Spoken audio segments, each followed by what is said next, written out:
ፍጹም ሰው ሆነ ማን? ራሱ የአንዱ ጌታ ኢየሱስ ከዘላለም የነበረው ፍጹም ሰው ሆነ ማን? ራሱ አንዱ። ስለዛ ከቅድስት ድንግል ማርያም ሰው የሆነው ማን ነው? ያልተፈጠረው ያ ከዘላለም የነበረው የአብ ቃል ነው። ኦኬ ስለኛ ስለ ሰዎች እኛን ስለማዳን በመንፈስ ቅዱስ ግብር ከቅድስት ድንግል ማርያም ፍጹም ሰው ሆነ። ፍጹም ሰው ሆነ ማን? ቃል። ከማን? ከማርያም። ከማርያም ሰው የሆነው ቃል ነው። ከማርያም የተወለደው በስጋ ማን ነው? ቃል ነው። ስለዛ እነ ቅዱስ ቄርሎስ እሱን ነው ማስተማር የጀመሩት። ምን አሉ? የለም ድንግል ማርያም የቃል አስገኛ አይደለችም። ግልጽ ነው። ቃልን ራሱን አታስገኝም፣ መለኮትን አታስገኝም። ሲጀመር እርሷ ሰው ናት፣ ስጋ ናት። ስጋ መለኮትን በራሱ እንደዚህ መለኮትን ብቻዋን አያስገኝም። ግን ምን አድርጋለች? መለኮትን ወይም ደግሞ ያንን ቃልን አምላክን በስጋ ወልደዋለች ነው። ኦኬ ከእሷ በስጋ የተወለደው አምላክ ነው። በስጋ ከእርሷ የመጣው ወይም የተወለደው አምላክ ነው፣ ቃል ነው። ከእርሷ ስጋ የሆነው ቃል ነው። ስለዛ የአምላክ እናት ትባላለች ነው። አሁን ወደ ኒቂያው ጉባኤም ስወስዳችሁ በመንፈስ ቅዱስ ግብር ከቅድስት ድንግል ማርያም ፍጹም ሰው ሆነ ማን? ማን ነው ፍጹም ሰው የሆነው? አንድ የአብ ልጅ በሚሆን በአንድ ጌታ በኢየሱስ ክርስቶስ እናምናለን። ከብርሃን የተገኘ ብርሃን፣ ከእውነተኛ አምላክ የተገኘ እውነተኛ አምላክ። ኦኬ ፕላስ ደግሞ በባህሪው ከአብ ጋር አንድ የሆነ ተብሎ የተነገረለት እርሱ ከቅድስት ድንግል ማርያም ሰው ሆነ። ስለዛ ከቅድስት ድንግል ማርያም ሰው የሆነው አምላክ ነው አይደለም? አምላክ ነው። ስለዛ አምላክ ነው ከቅድስት ድንግል ማርያም ሰው የሆነው ወይም የተወለደው። ስለዛ የአምላክ እናት ናት። ወላዲተ አምላክ፣ ወላዲተ እግዚአብሔር ተብላ ትጠራለች ብለው ኤኒዌይስ እነ ቅዱስ ቄርሎስ የተለያዩ አርጊመንቶችን አስቀምጠው ያብራራሉ። ቅዱስ ቄርሎስ በተለይ እና ቅዱስ ቄርሎስ እውቅ የሆነ ኦን ዘ ዩኒቲ ኦፍ ክራይስት የተሰኘ መጽሐፍ አለው። ከዚህ ጋር በተያያዘ ማነው ለንስጥሮስም የላከለት ደብዳቤዎች አሉት እና ይመላለሳሉ። በኋላ ላይ ንስጥሮስ ከዚህ ኑፋቄው እንግዲህ አልመለስም ሲል ተመልከቱ። ኢየሱስ አንድ ነው። ባይዜ ሰው የሆነው ብቻ አይደለም፣ ከቅድስት ድንግል ማርያም ፍጹም ሰው ሆነ ይልና ደግሞ ስለኛ ተሰቀለ። ማን ነው የተሰቀለው? ከዘላለምም የነበረው ከቅድስት ድንግል ማርያም ሰው የሆነው እርሱ። ስለዛ አንዱ ነው። አሁን ተሰቀለ፣ ሞተ፣ ተቀበረ፣ በሶስተኛው ቀን ተነሳ። ይሄ ሁሉ የሚነገረው የአብ ልጅ ስለሆነ ለአንዱ ጌታ ኢየሱስ ነው። እርሱ ግን ሰው ሆኗል። ደግሞ አያችሁ፣ ፈጣሪ የሆነው እርሱ ምን አደረገ? በዘመናት ውስጥ ከመቤታችን ደግሞ ስጋ ነሳ። ፍጡር የሆነን ስጋን ደግሞ የራሱ አደረገ። አድርጎም ደግሞ መከራን አየ፣ ተሰቃየ። ምንድነው? ተሰቀለ፣ ተቀበረ፣ ሞተ፣ ተቀበረ። በሶስተኛው ቀን ደግሞ ከሙታን ተለይቶ ተነሳ እና በክብር አድርጎ አሁን በአባቱ ቀኝ አለ። አሁን እንዲህ ሁሉ ተብሎ የሚነገርለት አንዱ ጌታ ኢየሱስ ነው። አንዱ ስግው ቃል አለቀ። ስለዛ መከፋፈል በኢየሱስ ላይ የለም፣ አይታይም። አሁን የኒቂያው ጉባኤና የቁስጥንጥንያው ጉባኤ የእምነት መግለጫ ላይ ምንም መለያየት አይታይም። እሺ ስለማይለያይ አምላክነትም ሰውነትም እንዳሉ ሆነው ግን መለያየት የለም በመካከል። መለያየት ስለሌለ ይህንኑ ነገር ይዘው ነው የሚያስቀጥሉት እነ ቅዱስ ቄርሎስ እና ንስጥሮስ። ድምፅ ይረብሻል። ሲስ አንተ ጋር ነው መሰለኝ። ኦኬ ሚዩት ነህ? አቻ እኔ ጋር ሚዩት ነው። ቀጥል። እኔ ጋር ሚዩት ነው። እሺ እና ምንድነው ይህ አንድነት መዛነፍ የለበትም። እመቤታችን የወለደችው አምላክን ነው በስጋ። ስለዛ ቅዱስ ቄርሎስ 12 አናቴማዎችን አስቀመጠ። 12 ቃለ ግዛቶች። እሱንም በነፃ ኢንተርኔት ላይ ታገኙታላችሁ። the 12 anathemas of Saint Cyril of Alexandria ብላችሁ ሰርች አድርጉ እና 12ቱ የቅዱስ ቄርሎስ አናቴማዎች የመጀመሪያው የሚለው አማኑኤል እርሱ ፍጹም አምላክ እንደሆነ የማያምን ማንም ቢኖር አማኑኤል እርሱ ፍጹም አምላክ እንደሆነ የማያምን ማንም ቢኖር መጽሐፍ ቃልም ስጋ ሆነ ይላልና ድንግል ማርያምም ቃልን በስጋ እንደመውለዷ የአምላክ እናት እንደሆነች የማያምን ቢኖር የተወገዘ ይሆናል። ስለዚህ አሁን ከሕያው እግዚአብሔር ቤተክርስቲያን ይህ ያስወግዛል። የቱ? ቅድስት ድንግልን የአምላክ እናት አይደለችም ማለት ባይዘው። አንዳንድ ፕሮቴስታንቶች የአምላክ እናት አይደለችም ይላሉ በግልጽ የሚዲያ ኖርማል የቲክቶክ እና የፌስቡክ አርበኞችን ሳይሆን ኖርማል በቃ ራሳቸውን ችለው እንደው ምሁራንን ብሎ የሚያስቡ ሰዎችም ማለት ነው። ወላዲተ አምላክ አትባልም የሚሉ እነዚህ አሁን በጣም ንስጥሮሳውያን ናቸው። ነገረ ክርስቶስ ላይ ከነዚህ ጋር በጣም ምንም ልንስማማ አንችልም። ኦኬ አሁን እነዚህ ሁሉንም ፕሮቴስታንቶች ይወክላሉ እያልኩኝ አይደለም፣ ግን እንደዛ ብሎ ደግሞ የሚያስተምራሉ። አሁን ቀደም ሲስ ካነሳው ጋር በተያዘ እግረ መንገድ ላንሳው ብዬ ነው። ይህንን ነገር ባይዜ ቅዱስ ቄርሎስ ብቻ አይደለም ከእርሱ ቀደም ብሎ ጎርጎርዮስ ዘእንዚናዙም እንዲሁ ይላል። ባይዜ ድንግል ማርያምን ወላዲተ እግዚአብሔር እንደሆነች የእግዚአብሔር እናት እንደሆነች የማያምን ቢኖር በእግዚአብሔር መንግስት ውስጥ ርስት የለውም ብሎ ነው የሚናገር እንደዚህ በግልጽ እና ይሄ ነገር ባይዜ ቀላል አይደለም። ድንግል ማርያም ወላዲተ አምላክ ናት ወይስ አይደለችም የሚለው ቀላል ትምህርት ዶግማ ነው የኤርሲያን ውስጥ። ለምን ካላችሁኝ ይሄ ነገረ ማርያም ብቻ አይደለም ነገረ ክርስቶስም ጭምር ነው። ኦኬ ከእርሷ የተወለደው ኢየሱስ ስለሆነ ክርስቶስ ስለሆነ ነገረ ክርስቶስ ነው እንጂ ነገረ ማርያም ብቻ አይደለም። ኦኬ ነገረ ማርያም ጭራሹን አይደለምም አንልም፣ ነገረ ክርስቶስ ጭራሹንም አይደለምም አንልም። ስለዚህ ሁለቱንም የያዘ ነው። በተለይ ነገረ ክርስቶስ መሆኑ ደግሞ በጣም ክብደት እንዲኖረው ያደርገዋል። እና ድንግል ማርያም ወላዲተ አምላክ መሆኗ እንደዚህ ኤንዌስ ተናገሩ አባቶች እና አስረዱ። በመጽሐፍ ቅዱስ ላይም ብዙ ጊዜ ከድህነት አንጻር ነው የሚያሳዩት አባቶቻችን። ለዛ ኤንዌስ ጉባኤ እንዲደረግ ተደረገ። በዚህ በንስጥሮስም ምክንያት አያችሁ ጉባኤ ሊደረግ ተወሰነ እና ጉባኤ በኤፌሶን ተደረገ እና ሲደረግ ንስጥሮስ በሰዓቱ አልተገኘም። ከንስጥሮስ ጋር አብሮ ጓደኛው ደግሞ አለ ዮሐንስ የተባለ የአንጾኪያ ሰው፣ እሱም ደግሞ እንደዚሁ አለ ጀነፍ አንቲዮክ፣ እሱ የንስጥሮስ ደጋፊ ነው። አሁን እንግዲህ እዚህ ላይ አንድ ማስተዋል ያለባችሁ ነገር አለ። እሱን አስታውሻችሁ ልለፍ፣ ታሪኩን ስለሆነ እያወራን ያለ ነው። ሁለት ትምህርት ቤቶች ነበሩ ጥንት ላይ በኤርሲያን ውስጥ ሁለት እውቅ የሆኑ ትምህርት ቤቶች ነበሩ። የማንና የማን? የአሌክዛንድሪያውና የአንጾኪያው የራሱ የሆነ ባህል አለው። ነገሮችን ኢንተርፕሬት የሚያደርግበት የሚገልጽበት የሃይማኖት ልዩነት የለውም፣ ግን የራሱ የሆነ ኢንተርፕሬት የሚያደርግበት መንገድ አለው። የአሌክዛንድሪያውም ደግሞ ልክ እንደዛው የአሌክሳንድሪያ የግብፅ አካባቢ ያለው ማለት ነው። ቀደም የሚለው ይሄኛው ነው። በጣም እውቅ ነው። ነገሮችን በጣም ያብራራል። አሊጎሪካል ኤክስፕሬሽኖች በጣም በስፋት ይታያሉ እዚህ አሌክዛንድሪያው ስኩል ላይ። እዛኛው ጋር ሊትራል የሆኑ ኢንተርፕሬቴሽኖች ይበዛሉ። አንጾኪያው ጋር ማለት ኖርማል የቃል በቃል ሆኖ የቀጥታ ትርጉሞች ብቻ ይበዛሉ። የአንጾኪያው ትምህርት ቤት የአሌክሳንድሪያው ትምህርት ቤት ደግሞ መንፈሳዊ ትርጓሜዎች በጣም ይሰጣሉ። ይሄ አሁን አንድም ተብሎ መንፈሳዊ ትርጓሜ ፍለጋ የሚሰጠው አይነት ትርጓሜ አለ አይደለ? ልክ እንደዚህ አይነት ነገር የአሌክሳንድሪያው ትምህርት ቤት ላይ ይታያል፣ በስፋት አለ። እሱ በተለይ በና አርጌንስ ምናምን በጣም በስፋት የተፋፋመ ነው። እና አርጌንስ የአሊጎሪካል ኢንተርፕሬቴሽን አባት እየተባለም ይጠራል በአንዳንዶች። ያው በስፋት እሱ እንትን ስላለ ነው። እና እነዚህ የተለያዩ ትምህርት ቤቶች ነገሮችን የሚያብራሩባቸው መንገዶች ያው ዶግማቸው አስተምሯቸው አይደለም፣ ግን ነገሮችን የሚያብራሩባቸው። እኔ ከዚህ በፊትም ነግሬያችሁ ነበር የኔ ተወዳጆች፣ እምነት ላይ አያችሁ ስቴትመንት ኦፍ ፌዝ እና ኤክስፕሬሽን ኦፍ ፌዝ የሚባል ነገር አለ። ስቴትመንት ኦፍ ፌዝ ሲባል በቃ የምናምነው ይህ ነው ተብሎ የሚቀመጥ ሲሆን ያንን እምነታችንን ደግሞ ኤክስፕሬስ የምናደርግበት ኢንተርፕሬት የምናደርግባቸው ደግሞ መንገዶች አሉ። አያችሁ ይሄ ኤክስፕሬሽን ኦፍ ፌዝ ይባላል። እና ይህንን ነው የምላችሁ። ስቴትመንት ኦፍ ፌዝ አይነኬ ነው፣ ግን ማብራሪያው ግን የሚብራሩ ነገሮች ግን እስካልተጣረሰ ድረስ ልንይዛቸው የምንችላቸው ነገሮች ናቸው። እና ሰው ከዛ አንጻር ይዩትና የአንጾኪያው ትምህርት ቤት የራሱ የሆነ ነገሮችን የሚገልጽበት መንገድ አለው። የአሌክሳንድሪያው ስኩልም እንደዛው። ንስጥሮስ ግን የተወሰነ ወጣ ብሏል። አሁን አያችሁ ከማብራራቱ በዘለለ ትምህርቱን ራሱ ነካው። እመቤታችንን ወላዲተ አምላክ አለላትም እስከ ማለት ድረስ ያደረሰው ክርስቶስን ለሁለት በመክፈሉ ነው። ስለዛ ኢየሱስን የመክፈል ነገር ይታይበታል። ሄኖሴስን ክዷል።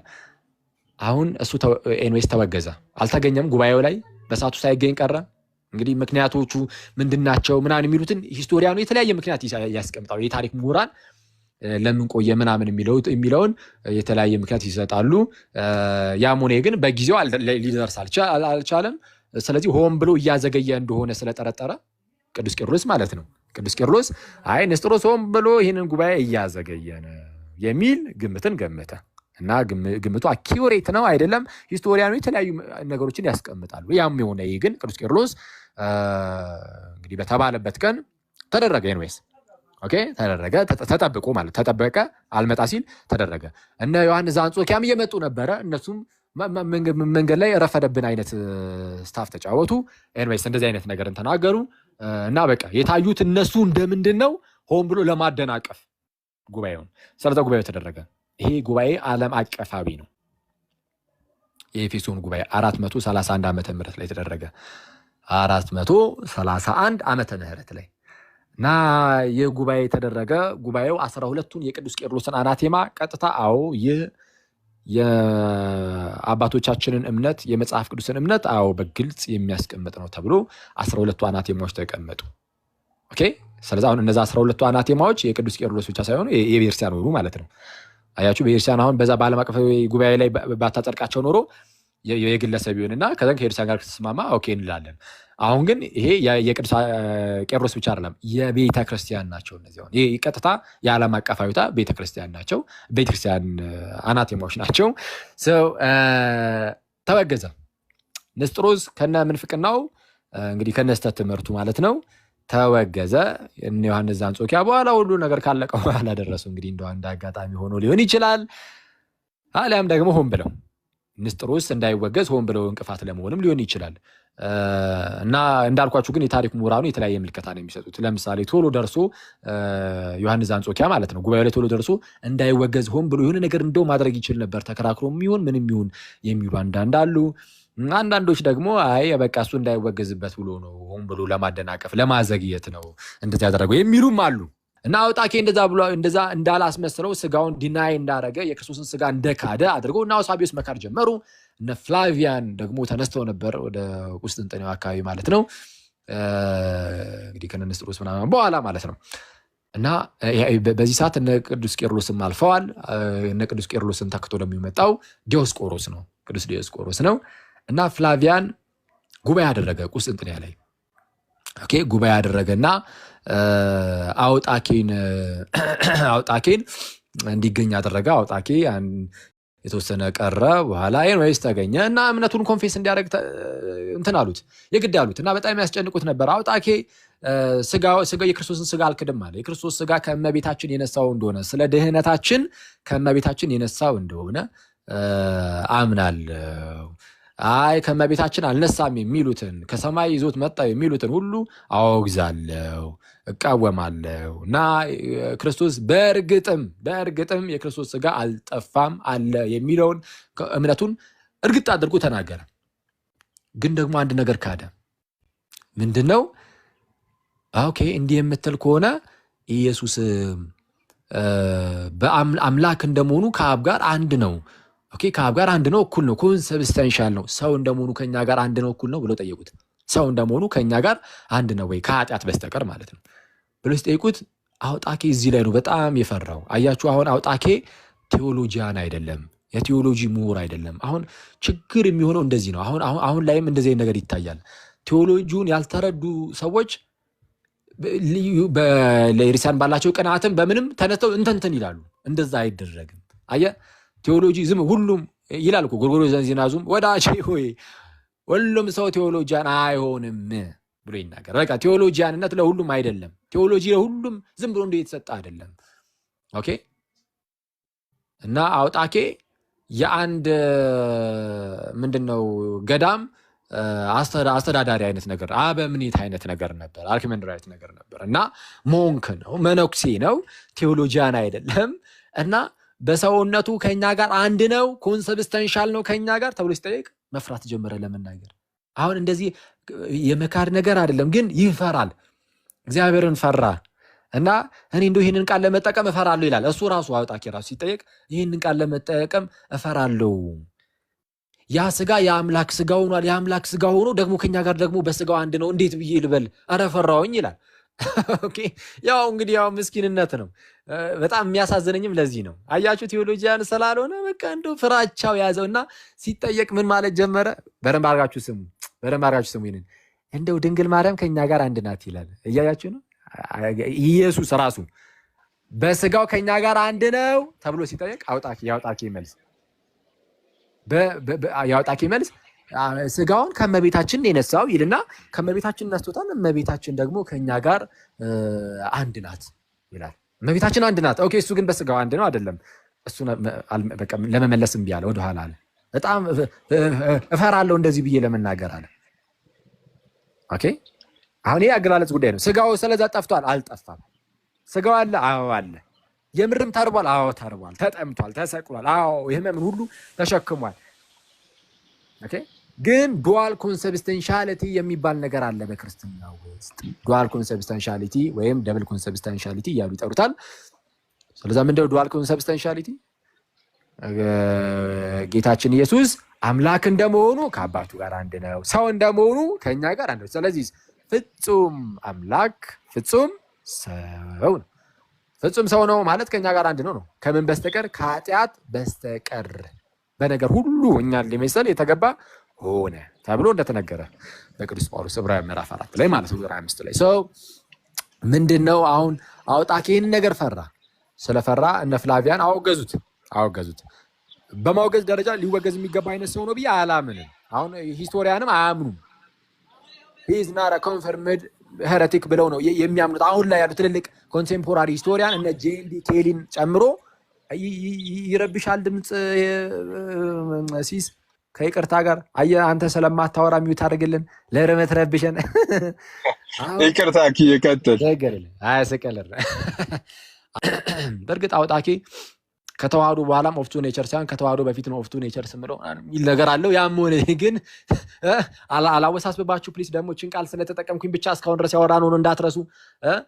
ምንድነው ሀሳቡ? ከሁለት ባህሪ ሳይሆን በቃ ዝም ብሎ ሁለት ባህሪ ነው አሁንም ያለው የሚል ነገር እንዲቀበል የግድ አሉት እነ ፍላቪያን። እሱ አልቀበልም ማለት በቃ አንድ ባህሪ ኢየሱስ ያለው አንድ ባህሪ ነው። አንድ ባህሪ ሲል ግን ከአሌክሳንድሪያኑ ትምህርት ቤት አረዳድ ጋር በጣም ወግኖ ነው። ትንሽ የሚከብደው ይሄ ደብል ኮንሰብስተንሻሊቲው ላይ ግልጽ የሆነ ነገርን አላስቀመጠም። እንደው ግልጽ የሆነ ነገር እሱን ባለማስቀመጡ ብቻ እንደዚህ ብለው አወገዙ እና ትክክለኛ ነገርን አላስቀመጡም። ባይዘው ያወገዙት ለምንድን ነው? ኢንቱ ኔቸር ስላላለ ነው። እሺ ሁለት ባህሪ የሚለውን ቃል ስላልተጠቀመም ጭምር ነው። እና ሁለት ባህሪ ስላላልኩኝ ተወገዝኩኝ አለ። በኋላ ይሄ እንግዲህ የተፈጠረው 448 ዓመተ ምህረት አካባቢ ነው። እንግዲህ ወደዛ ወደ ቁስጥንጥንያ አካባቢ 449 ዓመተ ምህረት ላይ ቀጣይ ዓመት ላይ እነ ዲዮስቆሮስ ወዲያውኑ ጉባኤ አደረጉ። ቀጣይ ዓመት ላይ በኤፌሶን ሁለተኛ የኤፌሶን ጉባኤ ተደረገ። ኤፌሶን ላይ አሁንም ተደገመ ጉባኤ ተደረገ። ተወገዘ የተባለው አውጣኬ ተጠራ። አውጣኬ እንዲህ አለ፣ እንደው ንስጥሮስን እቃወም ስለነበረ ንስጥሮስን በመቃወሜ ተወገዝኩኝ እንጂ በትምህርቴስ አይደለም ማለት ትምህርቱን አሳወቀ። ትምህርቱን ሲያሳውቅ የቅዱስ ቄርሎስን 12ቱንም ቃለ ግዘቶች ይቀበላለሁ አለ። ኦኬ 12ቱ ቃለ ግዘቶች ላይ በነገራችን ላይ ስለ ሰውነቱም በጣም በስፋት ተነግረዋል። ስለ ሰውነቱም ስለ አምላክነቱም ነው የተነገረው በነዛ በ12ቱ ቃለ ግዘቶች ውስጥ አናቴማስ ውስጥ እና ሰው ማነው አውጣኬ ወይም የቴከዝ እምነቴ እንደነ ቅዱስ ቄርሎስ ቀደም ብሎም እንደነ ቅዱስ አትናቴዎስ ያለ ነው እንደ አባቶች እንደ ሐዋርያት ነው አይነት ነገርን አስቀመጠ። በቃ እምነቱን ግልጽ አደረገ። ግልጽ ስላደረገ ዲዮስቆሮስ ተቀበለው። ኦኬ ምክንያቱም እምነቱን አንድ ሰው አዎ እንደዚህ ነው ማምነው ብሎ እየተናገረ በትልም ትወገዛለህ ማለት የሚችል ማንም ሰው የለም፣ አይቻልም እንደዛ። ስለዛ እነ ፍላቪያን ያወገዙት ኢንቱ ኔቸር ስላላለ ነበር። ኢንቱ ኔቸር ማለትም ሁለት ባህሪ ስላላለ። ሁለት ባህሪማ ንስጥሮስም ሁለት ባህሪ ነበር የሚለው። ሁለት ባህሪ ተብሎ ብሎ እኮ ንስጥሮስ ተወገዘ። አሁን ሁለት ባህሪ ካላልክ ተብሎ ሊወገዝ ነው እንዲያወጣ ያ አይወገዝም። ስለዚህ በኋላ ላይ በእርግጥ ኮንዲሽናል የሆነ አናቴማ አውጣኬ ላይ ራሱ ላይም ዲዮስቆሮስ አስቀምጧል። ፋዘር ሽኖዳ ይስሐቅም እንዳስቀመጡት ማለት ነው። በእርግጥ ኤንዌይስ እሱን እነግራቸዋለሁ። ብቻ ግን እነ ፍላቪያን ግን ኢንቱ ኔቸርስ የሚለውን ሁለት ባህሪ የሚለውን ግዴታ መቀበል አለበት። ያልተቀበለ ግን ይሄ ዘሄረቲክ እያሉ እያወገዙ ይሄ መናፍቅ ነው እያሉ እያወገዙ ስለሆነ እነሱን እንደውም አወገዛቸው፣ ዲዮስቆሮስ አወገዛቸው እና ያ ጉባኤ በዚህ ያለፈ እና ያ ጉባኤ እዛ ጉባኤ ላይ ምንድነው እንግዲህ ይሄ እንደዚህ አይነት ግርግሮች ወደ ሮሙን ፖፕ ይሄዳል። ወደ ሊዮም ይደርሳል። እነ ሊዮም ደግሞ እንደዚሁ ያው በአካል ባይገኝም የተለያዩ ጉባኤዎች እንደዚህ ጉባኤው ላይ እንደዚሁ መልእክተኛን ይልካል ምናምን እና አሁን በዚህ ግርግር ውስጥ የተለያዩ ፖለቲክሶችም አሉ። ይሄ በጥንት ላይ የሮም ቤተክርስቲያን፣ የአሌክዛንድሪያ ቤተክርስቲያን፣ የአንጾኪያ ቤተክርስቲያን እነዚህ በጣም ትልቅ ቦታ የሚሰጣቸው ናቸው። በኋላ የኢየሩሳሌም እና የቁስጥንጥንያም ልክ እንደዚሁ እና የቁስጥንጥንያን እንደው ምድብ ውስጥ ለመክተት ከፍ ለማድረግም የተደረገ አንዳንድ ጥረቶች አሉ። የአሌክሳንድሪያ ቤተክርስቲያን እንደዚህ ስነ መለኮት ላይ ትምህርታዊ ጉዳዮች ላይ ሁሌ ተጠሪ ናት። እሺ ሁሌ ተጠሪ ናት እና ይህንን ነገሯንም በጣም ለማውረድ የሚመስል ነገርም የተሰራ ነገር አለ እና ስልጣናችንን እናስከበር የሚመስል ነገር አለ። አሁን ሂስቶሪያኑም የሚያስቀምጡት ነገር ነው። ፖለቲካል የሆኑ ነገሮች አሉ እና ጉባኤ ኬልቄዶን ላይ ድጋሚ እንዲዘጋጅ ተደረገ እና ጉባኤ ኬልቄዶን ላይ ተዘጋጀ። ሊዮ የጻፈው አንድ ጦማር ነበረ። እንግዲህ ቶም ኦፍ ሊዮ የሚባለው ቶም ጦማር እንደማለት ነው፣ ደብዳቤ አይነት ነገር ጽፏል። እሱ ደግሞ በጦማሩ ላይ እንግዲህ የመሰለውን ጻፈ ስለ ክርስቶስ። ሊዮም ደግሞ የመሰለውን ጻፈ። ሲጽፍ ከክርስቶስ ጋር በተያያዘ ምንድነው መለኮት የመለኮትን ስራ ይሰራል፣ ስጋም የስጋን ስራ ይሰራል የሚል ነገርን አስቀምጦ ጻፈ። ኦኬ፣ ከጻፋቸው ጽፎች ውስጥ አንዱ ይሄ ነው። ስጋ የስጋን ስራ ይሰራል፣ መለኮት የመለኮትን ስራ ይሰራል። ይሄ ንስጥሮሳዊነት ነው፣ ግልጽ የሆነ ንስጥሮሳዊነት ነው። ባይዘው ይሄ ንስጥሮስም የሚለው በቃ እንደዚህ የሚመስል ነገር ነው። ኦኬ፣ እንጂ አንዱ ንስጥሮስ ባይሻል። ምክንያቱም ምንድነው ስጋ አሁን ጉባኤ ኬልቄዶን ላይ የተወሰነ የተሻሻለ ነገር አለው ጦማሩ ራሱ። ኤኒዌይስ በኋላም ደግሞ በቀጣይ 5ኛው ጉባኤ ላይም ደግሞ የሚያሻሽሉት ነገር አለ፣ የተወሰነ ነገር እላችኋለሁ። ብቻ ግን የሊዮ ግን ጦማር ስጋ የስጋን ስራ ይሰራል፣ መለኮት የመለኮትን ስራ ይሰራል አይነት የሚመስል ነገር። የሚሰሩ ስራዎች ግን ሁሉም በስጋው ቃል በኢየሱስ ነው የሚሰሩት። አለቀ። ዝቅ ያለውም የሚሰራው ተአምር ትልቅ ነገርም የሚሰራውም በአንዱ ጌታ ኢየሱስ እንጂ ዝቅ ያለ ነገር ሲሰራ ይሄማ ስጋውን የሰራው፣ ከፍ ያለ ነገር ሲሰራ ደግሞ ይሄማ መለኮትን የሰራው አይባልም። ከዛ ደግሞ ቀደም ሲል ንስጥሮሳዊ የሆነውን አቋም በእጅጉ ሲመክትበት የነበረው ቅዱስ ቄርሎስ ሃይፖስታቲክ ዩኒየን በሚለው ቃል ነበረ። ሄኖሲስ ካቱፖስታሲን በሚለው ቃል ነበረ።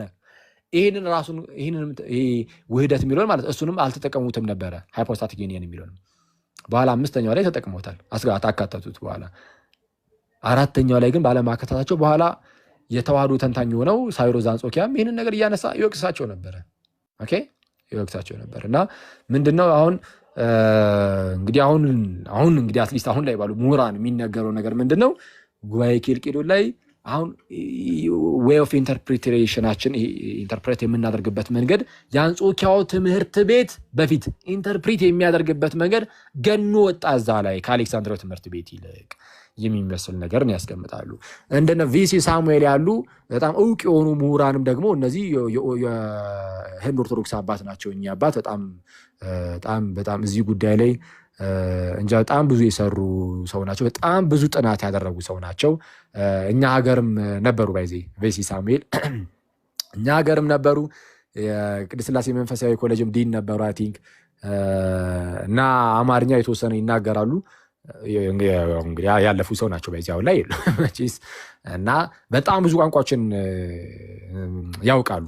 የቋንቋ ምሁር ናቸው። በጣም ግሪኩን፣ ላቲኑን እና ሌሎች በርካታ የጥንታውያን ጽሁፎች ቋንቋዎችን ያውቃሉና ያ ሁሉ ምን ያህል እንደሚያግዛቸው አስቡ። እና ታሪክ ውስጥ በጣም ጠልቀው የገቡ ናቸው። እና እሳቸውም አሁን ምንድነው የሚሉት? የዲዮስቆሮስ ትልቁ ተቃውሞ ምንድነው? ትልቁ ተቃውሞ አባቶቻችን የገለጹበት መንገድ አለ። ከዚህ ቀደም በኤፌሶኑ ጉባኤ የገለጹበት መንገድ ተሽሮ ሌላ የመግለጫ መንገድ ለምን መጣ የሚል ነው። ሌላ የመግለጫ መንገድ ለምን መጣ የሚል ነው። ለማንኛውም ግን እንዲህ የሚመስሉ ነገሮች ተፈጠሩ። አይዊሽ ጉባኤ ኬልቄዶን የሚባል ነገር እንደው ባይኖር ጥሩ ነበር። ለቤተ ክርስቲያን አንድነት ሲባል እሱ ከፋፈለ እና ልክ ይሄ ሁለት ኢንቱ ኔቸርስ ምናምን የሚባል ነገር ሲመጣ ወዲያውኑ ይሄ በኋላ ለመጡ ለተዋህዶ ተንታኞች ለነ ሳዊሮስ ዘአንጾኪያም በቃ ጉባኤ ኬልቄዶን ግልጽ የሆነ ንስጥሮሳዊ የሆነ ጉባኤ ነው ብሎ ነው የሚያስቡት። እና እንደው ምን ይላሉ? አውጣኬን እኮ ለማውገዝ ነው ብሎ ሲናገሩ የሳዊሮስ በጣም እውቅ የሆነች አገላለጽ አለችው። በጣም እኔም የምወድለት አገላለጽ ያው አገላለጿ በጣም ደስ የምትላት እና እንግዲህ ኬልቄዶንያን ወንድሞቼ እዚህ ውስጥ እህቶቼ ምናምን ካላችሁ ይቅርታ። ግን ያው ሳዊሮስ ዘአንጾኪያ ምን ይላል? በኋላም ሲያው ጉባኤ ላይ ምናምን የተሻሻሉ ነገሮች ስላሉት በጣም ደስ የሚል ነገር አለው። እነግራችኋለሁ እሱንም በእርግጥ አሁን ላይ ካለው ነገር አንጻር ማለት ነው። እና ሳዊሮስ ዘአንጾኪያ ምን ይላል? እነዛኛዎቹ ጉባኤ ኬልቄዶን እኮ አውጣኬ እንዲህ ብሎ አስተምሮ ምናምን ስለዛ ዩቲኪያኒዝምን አውጣኪያዊነትን ለማውገዝ ነው የተሰባሰብ ነው ሲሉ ምን ብሎ ይናገራል?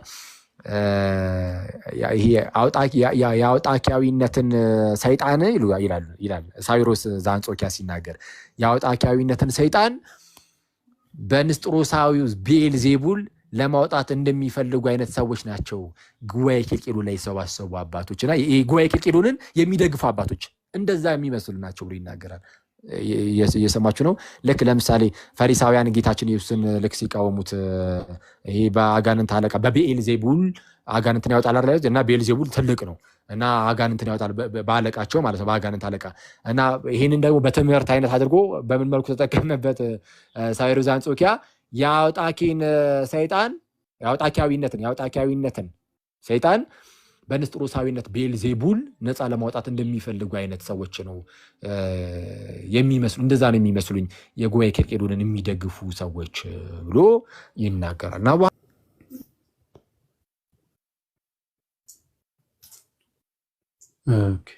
ሄሎ ዶክተርዬ አይመቾትም ያሉበት ቦታው መምህር መምህር አይደለሁም፣ ግን ትንሽ ማውራት እችላለሁ። በነገራችን ላይ መልካም፣ በጣም ደስ ይለኛል። ለአዳም ኢየሱስ አልሞተም እያሉ ነው እና እዛ ላይ እናውራ፣ ወይም ቢኒን አንድ ጊዜ አውርተ ነው ማያወራ ከሆነ ቢወጣ ደስ ይለኛል፣ እኛ መማማር ስለምንፈልግ። ኦኬ በቃ አሁን ምናልባት የውይይት ጊዜ ከሆነ ያው እናንተ ተወያዩ። አይ እንማማርበት ብዬ ነው። ቢቀጥሉ አሪፍ ነው። ሪፖርት እንዳይደረግ ቤቱን ላጽዳው። ይቀጥሉ። ኦኬ ምን ይጠቅማል ብለን አሁን እኮ ክርስቲያኖች ከሆነን ሪፖርት ከኛ አይጠበቅም። በነገራችን ላይ ሪፖርት ሳይሆን ውሸትም ከሆነ ውሸትም በእውነት ብርሃን መግለጥ ነው። እውነት ደግሞ ከሆነ ልቦናችንን ለእውነት መክፈት ነው። አይደለም? ክርስቲያን ማለት የሚመረምር ነው። በእግዚአብሔር መልክ እንደ ምሳሌው ተፈጠርን ብለን የምንናገር ከሆነ ያ መልክ ምንድን ነው? አፍንጫ፣ ፀጉር፣ እግር፣ ፊት ምናምን ብቻ አይደለም እኮ። በነገራችን ላይ የእግዚአብሔር መልክ ነፃ ፍቃድ አለ፣ ደግነት አለ፣ እውቀት አለ፣ ጥበብ አለ፣ ገዢነት አለ። ይህንን ሁሉ የሚመስሉ ምክንያታዊነት አለ። ይህን ሁሉ የሚመስሉ ናቸው የእግዚአብሔር መልክ የተባሉና ይህንን መልክ የያዘ የሰው ልጅ በጠቅላላ ለሚወስነው ለማንኛውም ውሳኔዎች ምክንያታዊ መሆን መቻል አለበት። ይሄ እውነት ነው፣ ይሄ ሐሰት ነው፣ ይሄ ብርሃን ነው፣ ይሄ ጨለማ ነው፣ ይሄ ጽድቅ ነው፣ ይሄ ኩነኔ ነው፣ ይሄ ክርስቶስ ነው፣ ይሄ ብልሆር ነው፣ ይሄ ታቦት ነው፣ ይሄ ጣዖት ነው ማለት መቻል አለበት። ህሊናችን ከእንስሳት ተለይቶ የተሰጠን ትልቁ ነገር እንድንመረምርበት ስለሆነ ማለት ነውና ሪፖርት ምንም አይጠቅምም ከሚል አንጻር ነው አንደኛ ማለት ነው። ሁለተኛ እዚህ ጋር ኮሜንት አየውና ባለፈው ታሜም ነበርክ፣ እርግጠኛ ነኝ ነበርክና እኔ ዲያቆን ያሬድና ቄስ ድበኩሉ ነበሩ። ኢየሱስ ክርስቶስ ለአዳም ሞቷል ብለን ነው የምናምነው እኛ። ገና ኦሪት ዘፍጥረት ምዕራፍ 3 ላይ አዳም ወዴት ነው የሚለው የእግዚአብሔር ቃል አዳምን ስለመፈለግ የሚያሳይ ነው። አዳም ወዴት ነህ? አዳም ያለበትን ቦታ እግዚአብሔር አቅቶት አይደለም፣ ሳያውቅ ቀርቶ አይደለም፣ ግን እንደሚፈልግ ውዳሴ ማርያም ዘሰኖ የመጀመሪያ ቁጥር ላይ ብታዩ ምንም ይላል? አዳምን ነፃ ለማውጣት በፈለገ ጊዜ የተሰደደውን አዳምን ወደ ገነት ይመልሶ ዘንድ ወደደ፣ ቅድስት ሆይ ለምኝልን የሚላል። አዳምን ወዴት? ወደ ቀደሙ ቦታ ይመልሶ ዘንድ ወደደ። በስጋ ማርያም የተገለጠው የጠፋውን የሰው ልጅ ስንል አዳም ማለታችን ነው። አዳም ስንል ደግሞ የሰው ልጅ ማለታችን ነው። ስለዚህ ወዴት ነው የሚለው የእግዚአብሔር ቃል መፈለጉን የሚያጠይቅ ነው። ከኦሪት ዘፍጥረት ምዕራፍ 3 ጀምሮ ያለውን በጠቅላላ ብታነቡት የተሰጠውን የተስፋ ቃል ምዕመናን ወይም ደግሞ የአዳም ልጆች ሁሉ በልባቸው ጨምሮ ያንን ተስፋ በትዕግስት ይጠብቁት ነበር።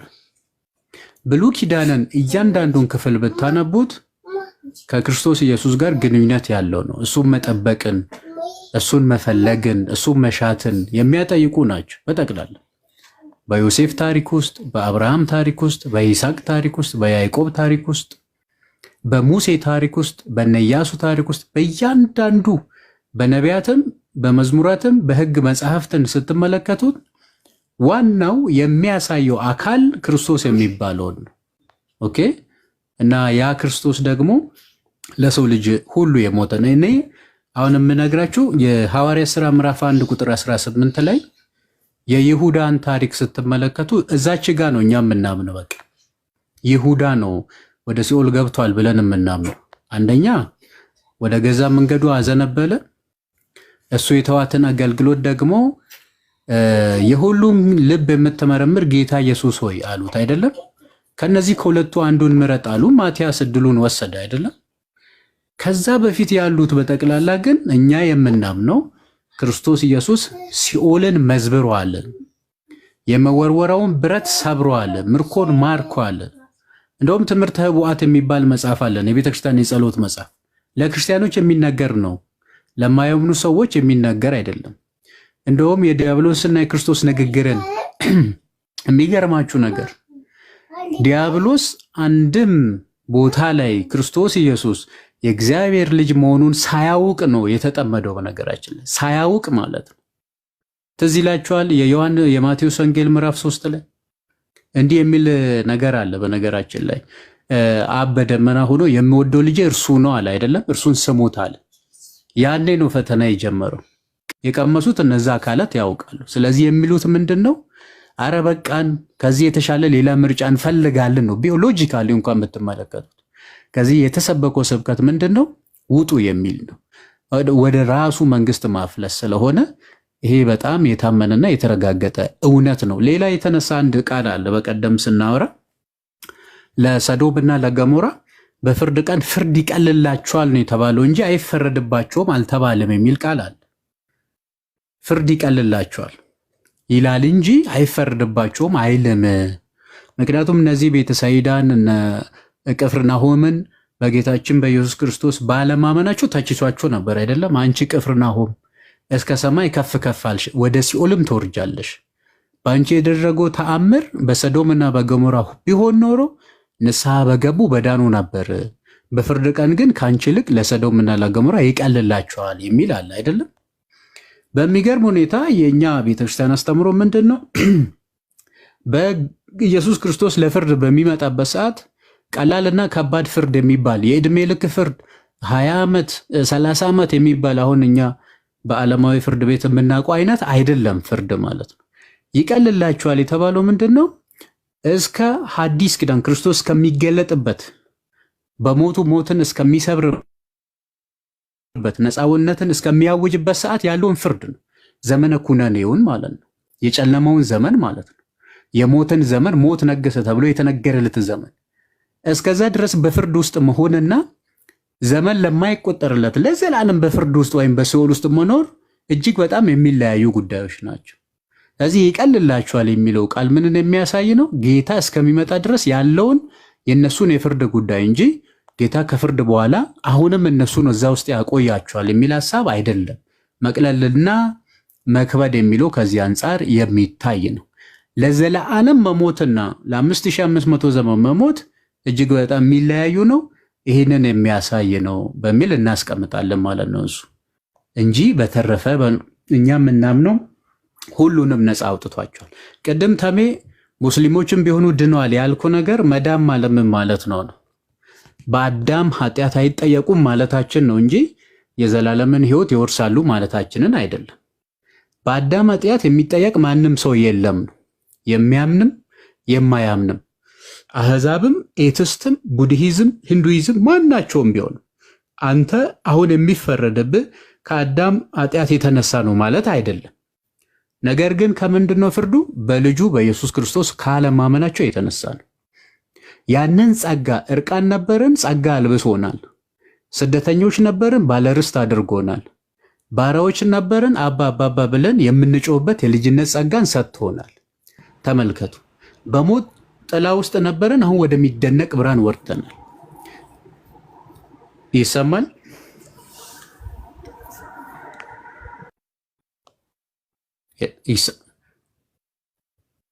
አይሰማም እንዴ? ይሰማል። ኦኬ እሺ። ስለዚህ አዳም በወደቀ ጊዜ የደረሰበት በተቃራኒ ነው የሆነው ማለት ነው። አሁን በጌታችን በኢየሱስ ክርስቶስ ቤዛነት ያገኘናቸው ጸጋ በኃጢአት ምክንያት ከሚመጣው ሞት፣ ከኩነኔ፣ ከባርነት፣ ከሲኦል፣ ከጨለማ ከነዚህ ሁሉ መዳን ኦኬ፣ እርሱ ወደ ማወቅ መድረስ ነው። እንደ አዲስ መፈጠር ነው። ከዛም በኋላ ቅድስናን ፍጹም ማድረግ ነው። የመዳን ትልቁ ጸጋ በጌታችን በኢየሱስ ክርስቶስ የተሰጡን እነዚህ ስለሆኑ ማለት ነው። አሁን እነዚህ ሰዎች የሚፈረድባቸው በምን ምክንያት ነው? ለዓለም ሁሉ መድኃኒት ሆኖ በቀረበው በክርስቶስ ኢየሱስ ባለማመናቸው ነው። ለዛ ነው የትኛውም ክፍል እስኪ አንብቡት። የመሰናከያ ዓለትን አኖራለሁ፣ በእርሱ የማያምን ምን ይሆናል? ይፈረድበታል፣ በእሱ የሚያምን አያፍርም ተብሎ ተነግረዋል። እንደውም ዮሐንስ ወንጌል ምዕራፍ 3ን ብታነቡ የሚያስተጋባ ድምፅ አለ። ይቅርታ ብታነቡ እሱንም የምታገኙት ዓለም በልጁ እንዲድን ነው እንጂ በዓለም እንዲፈርድ ወደ ዓለም አላከውም። በልጁ የሚያምን ምን አለው? የዘላለም ሕይወት አለው። የማያምን ግን በአንዱ በእግዚአብሔር ልጅ ስም ስላላመነ አሁን ተፈርዶበታል። ዮሐንስ 5ን ብትሄዱ የምታገኙት እውነት እውነት እላችኋለሁ በአባት የሚያምን በእኔም የሚያምን የዘላለም ሕይወት አለው። የትኛውም ቦታ ብትሄዱ ሮሜ ምዕራፍ 10ን ደግሞ ብትሄዱ ይህንኑ ነው የምታገኙት። የሚፈረዱ በምክንያት ነው፣ ባለማመን ምክንያት ነው እንጂ አሁንም በአዳም ምክንያት ነው የሚባል ነገር የለም። እዛ እኮ ያለው በረከት አይደለም። በነገራችን ላይ እዛ እኮ ያለው እንደዚህ ተደላድሎ ማውራትም አይደለም መስማትም አይደለም። ኦልሬዲ በጽሁፍ መልክ ነው የምናውቀው እንጂ የቀመሰ በእርግጥ በጣም ከባድ ነው። በነገራችን ላይ የሲኦልን ሁኔታ በመጽሐፍ እንደሚቀመጥ ከሰማን ህሊናችን እንኳን ለመቀበል እሱንም እኮ ፈርተን ነው። በነገራችን ላይ አንድም እኮ በነገራችን ላይ ክርስቲያን የምንሆነው እሱንም ፈርተን ነው። አንዋሻሽ። በነገራችን ላይ እሱንም ፈርተን ነው። በነገራችን ላይ ይሄ ሊታወቅ ይገባል። እግዚአብሔር ስለወደደን ከፍቅር የተነሳ ፍቅሩን ቸርነቱን አስበን፣ በእርግጥ እንደዛ ቢሆን በጣም ጥሩ ነበር። በጣም ጥሩ ነው። ሲኦል ስለምንገባ ሳይሆን ያደረገልንን ውለታውን አስበን ነበር እግዚአብሔር ማምለክም መከተልም የሚጠበቅብን። ግን ሲኦልንም እንፈራለን። ይሄ ግልጽ ነው። በቃ እኮ ለምንድን ነው ታዲያ የሚሰበከን ስለ ሲኦል? ኦኬ፣ ስለ ሞት፣ ስለ መጥፎ ነገር ለምንድን ነው የሚነገረን? የሚባላ የእሳት ብርታት አለ የሚባሉ ለምንድን ነው የሚሰበከን? ኦኬ፣ እነዚህ አካላት አንደኛ ምንም ምክንያት የላቸውም ነው። አንደኛ እምቢ ለማለትም የሚያስችላቸው ምንም ነገር የለም። ወጥቷል፣ በቃ ባዶ ነው። ማስረጃዎችን እኮ አይተናል። ግዴታ አዳም፣ አቤል፣ አብርሃም፣ ኖህ፣ ሄኖክ ተብሎ መዘርዘር አለባቸው? ስማቸው መዘርዘርም የለበትም። አንደኛ ባለፈው እንደተናገርነው ማቴዎስ 15 ላይ ብታዩ ብዙዎች ከምስራቅና ከምዕራብ ይመጣሉ፣ በአብርሃም በይስሐቅ በያዕቆብ አጠገብ በእግዚአብሔር መንግስት ይቀመጣሉ ይላል። እነዚህ ሰዎች አልገቡም? ታዲያ ገብቷል እኮ። ይገባሉ ተብሎ የግድ መጻፍ የለ፣ ገብቷል። ይሄ የክርስቶስን ቤዛነት ከንቱ ማድረግ ነው። አንድም ለእኔ ብቻ ነው የሞተ ሰልፊሽነት ነው፣ ራስ ወዳድነት ነው። ደግሞ ክርስትና ራስን መውደድ ሳይሆን ጠላትን እስከ መውደድ ስለሆነ ይሄ በጣም በጣም ሰልፊሽነት ነው። እንደዚህ አይነት አስተምሮ የለም፣ ማስረጃም የለም። አልወጡም ለማለት ማለት ነው።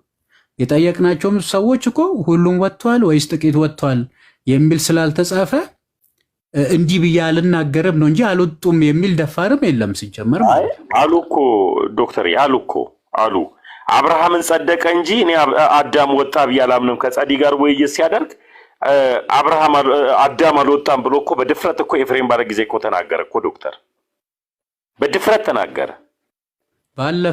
ባለፈው ግን አዳም ወጣም አልወጣም ማለት አልችልም፣ መገመት አልችልም። መጽሐፉ ዝም ስለሚል አለ እዛ ሚኪ ቤት።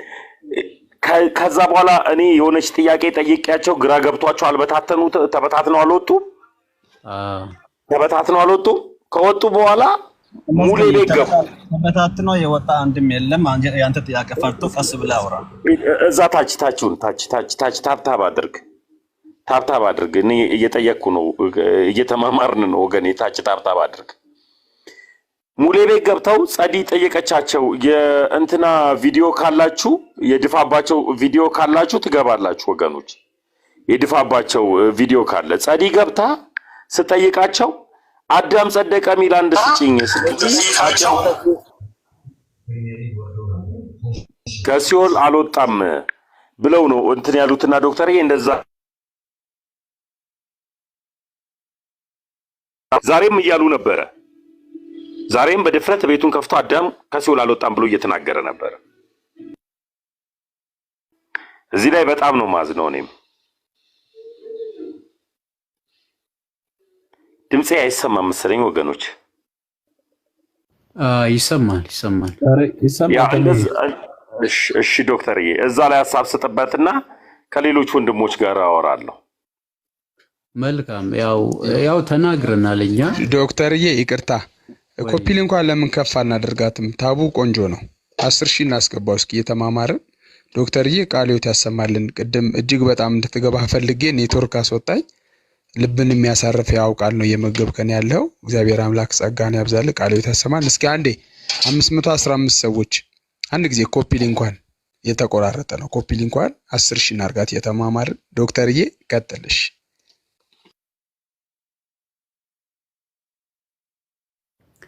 ኦኬ እንግዲህ አብርሃምን ይስሐቅና ያዕቆብን ቃል በቃል አመጣን።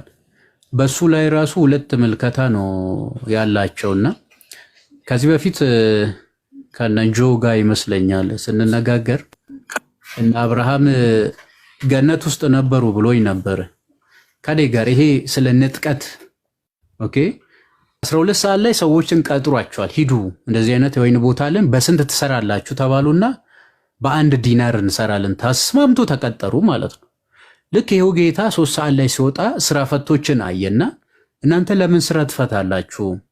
እኔ የወይን ቦታ አለኝ ሂዱና ስሩ የሚገባችሁን እከፍላችኋለሁ አለ። ልክ እንደዚህ 6 ሰዓትም 9 ሰዓትም 11 ሰዓትም አደረገና 6 ሰዓትም ወጥቶ እናንተ ምን ትሰራላችሁ ማለት ነው፣ ሂዱ ስሩ የሚገባችሁን እሰጣችኋለሁ አለ። ከዛ ልክ 12 ሰዓት ላይ ማለት ነው ምሽት ላይ ጌታው ገንዘብን ለሚከፍሉ ሂዱ ከኋለኞቹ ጀምራችሁ ለሁሉም 1 ዲናር ክፈሉ ተባለ። 11 ላይ የመጣ ሰው 1 ዲናር ወሰደ። እኔም አንተም ተሙ ሁላችንም የምናስበው 9 ሰዓት ላይ መጣ የተሻለ እንደሚያገኝ ነው። 6 ሰዓት ላይ መጣ። በተለይ ምዕራቡ ዓለም ብትሄዱ ሰዓት ነው ገንዘብ አይደለም። ብዙ የሰራ ብዙ ያገኛል፣ ጥቂት የሰራ ጥቂት ያገኛልና ማለት ነው። ታዲያ ፊተኞቹ ምን አሉ? እንዴ ጌታ ሆይ እነዚህ እኮ 11 ሰዓት ላይ ነው የመጡት፣ እኛ ግን የቀን ሐሩር የፀሐይ ሙቀት ሁሉ አርፎብናል፣ እንዴት ይህን አክል ብቻ ትሰጠናለህ አሉት። ከዛን ጌታ ምን አለ? ወዳጄ የሚገባህን ሰጥቻለሁ አልከለከልኩም፣ በገንዘቤ ግን ለፈለኩት የፈለኩትን ማድረግ አልችልምን? ወይስ እኔ መልካም ላደረግኩት አይነ ቅናተኛ ናትን ብሎ ያስቀምጣል። ለምንድን ነው ቅናተኛ የምንሆነው? የክርስቶስ ደም የፈሰሰው ላለማዳን ነው እንዴ? አንድ በጣም ምርጥ ቃል ልንገራችሁ። የክርስቶስ ኢየሱስ ደም ከእርሱ በፊት የነበሩትን በእርሱ ጊዜ ያሉትን ወደፊት የሚመጡትን ምን የሚያደርግ ነው? የሚያድን ነው፣ የሚያጥብ ነው፣ ነፃ የሚያወጣ ነው። እኛንን በነገራችን ላይ ጌታን የምናምነው የሚገርማችሁ ነገር ኢየሱስ ክርስቶስን እኛንን የምናምነው ያው ውለታውን መቼ ረሳን? የከፈለልን ዋጋ መቼ ተውን? የተሰጠንን ጸጋ መቼ ናቀን? እኛ ማለት ነው። በአዲስ ኪዳን ያለን ቃሉን መስማት አለብን። የሰማነውን ማገናዘብ አለብን። ከተመቸን እናምነዋለን። ካመንን እንቀበላለን። ከተቀበልን ደግሞ ምስክሮች እንሆናለን። ሮሜ 10 ላይ እንደሚነግረን ያለ ሰባኪስ እንዴት ይሰማሉ? ካልሰሙስ እንዴት ያምናሉ? ካላመኑስ እንዴት ይመሰክራሉ ብሎ አይደለም የሚያስቀምጠው? ተመልከቱ። እኛ በሕይወት ያለን ሰዎች ነፃ ፍቃድ አለን። ሰምተን እሺም እምቢም እንላለን። ልክ ቅዱስ ዮሐንስ ምን ይለናል? ዲያብሎስን ተቃውሙት ከእናንተ ይሸሻል፣ ወደ እግዚአብሔር ቅረቡ እርሱም ይቀርባችኋል ይላል። አያችሁ፣ ምርጫ አለን ማለት ነው። ነፃ ፍቃድ አለን ማለት ነው። ከዚህ የተነሳ በአዲስ ኪዳን ያለን ሰዎች እንደዛ ነው። በብሉይ ኪዳን ግን ገና የሰዶምና የገሞራን ኃጢአት ትቆጥራለህ። ከዛ የሚበልጥ ኃጢአት ተሸክመናል እኮ እኛ። ትልቁ ነገር ማለት እግዚአብሔር ካዳናቸው አይነ ቅናተኛ ናትን? እግዚአብሔር በሰጠኛ የጨነቀን ምንድን ነው ይሄ ነገር ማለት ነው። የጌታ ደም የፈሰሰው ያለምንም ምክንያት አይደለም። ሁሉን ነፃ ሊያወጣ ነው። ስሙ የተመሰገነ ይሁን። በነፃነት እንኖር ዘንድ ክርስቶስ ነፃ አወጣን። እኛ በእምነት እነሱ ግን በጸጋ ማለት ነው። ኦኬ ይሄንን አንድ ነገር ኮሜንት ላይ ስላየው ብቻ ልናገር፣ ይቅርታ አድርጉልኝ፣ መመለስ አልፈልግም ግን ልናገር። ገነት መግባት በምኞት ሆነ ማለት ነው። ምኞትማ የት እንዳለ እናውቃለን እኮ እኛ። ምኞት አይደለም፣ እኛ ህይወትን ነው። ክርስትና ህይወት ነው። ክርስቶስን የመምሰል ህይወት ነው። እኔ ጌታን እንደምመስል እናንተ እኔን ምሰሉ ነው። ዝም ብሎ ወሬ አይደለም። ኢየሱስ ያድናል አይደለም ክርስትና። ኦኬ የሐዋርያ ሥራ ምዕራፍ 14 ቁጥር 22 ላይ ምንድን ነው የሚለው? ወደ እግዚአብሔር መንግስት በብዙ መከራ እንገባ ዘንድ አለን ነው አይደለም? መንግስት እግዚአብሔር የድል ነሺዎች ከተማ ናት። ድል ከነሱት ጋር ካልተሰለፍክ ኖ የሚባል ነገር የለም። ጳውሎስም ለልጁ ለመንፈስ ልጁ ለጢሞቴዎስ እንዲህ አለ፣ ሰውነትን ለስጋዊ ነገር ማስለመድ ለጥቂት ይጠቅማል፣ እግዚአብሔርን መምሰል ግን ለዚህኛውም ለዛኛውም ለነገር ሁሉ ይጠቅማል የሚለው ቃል የታመነና ሁሉ ሊቀበሉት የተገባ ነው ይልና እኛም ይህንን ለማግኘት እንደክማለን ይላል። ስለ ሰማዕታት ስንናገር የሚጨንቀው ማን ነው? ስለ ቅዱሳን ስንናገር የሚቃወመን ማን ነው? ጌታ ኢየሱስ ክርስቶስን ስለመሰሉት ጀግኖች ስናወራ የሚቃወሙት ማን ነው? በምኞት መግባት የሚፈልጉት አይደለም። እኔ ቅዱስ ነኝና እናንተም ቅዱሳን ሁኑ ያለውን ጥሪ ያቀረበው እግዚአብሔር ነው። እግዚአብሔር በባህሪ ቅዱስ ነው። ሰዎች በጸጋ ቅዱሳን ሊሆኑ ይችላሉ። ተጠርቷል ለዚህ ማለት ነው። ወዳጆቼ እግዚአብሔር በባህሪ ቅዱስ ነው፣ ልዩ ነው፣ የሚመስለው ስለሌለ ስለ ቅዱሳን ስንናገር ይጨንካችኋል። ምክንያቱም በምኞት መግባት ትፈልጋላችሁ። እንደ ፖሊካርፕ አላስመስልም ብለ በአደባባይ በእሳት የሚቃጠል አለ። አሁን ሁላችንም እዚህ ያለን ሰዎች እንደ አግናጤዎስ ለአንበሳ ጉሩ አፍ የሚወረወር አለ ክርስቶስ ክርስቶስ ብሎ። እንደ ሰልስቱ ደቂቅ አንተ ላቆምኮ ምስል ከምንሰግድ በእሳት ብንቃጠል ይሻላል ብለ ትወርዳለ። እስኪ ራስን መርምር። በእነዚህ በምንተቻቸው ቅዱሳን አርሴማ ትተቻለ። ግን እስኪ አርሴማ ሴት እንደመሆኗ ለሴቶች ልናገር።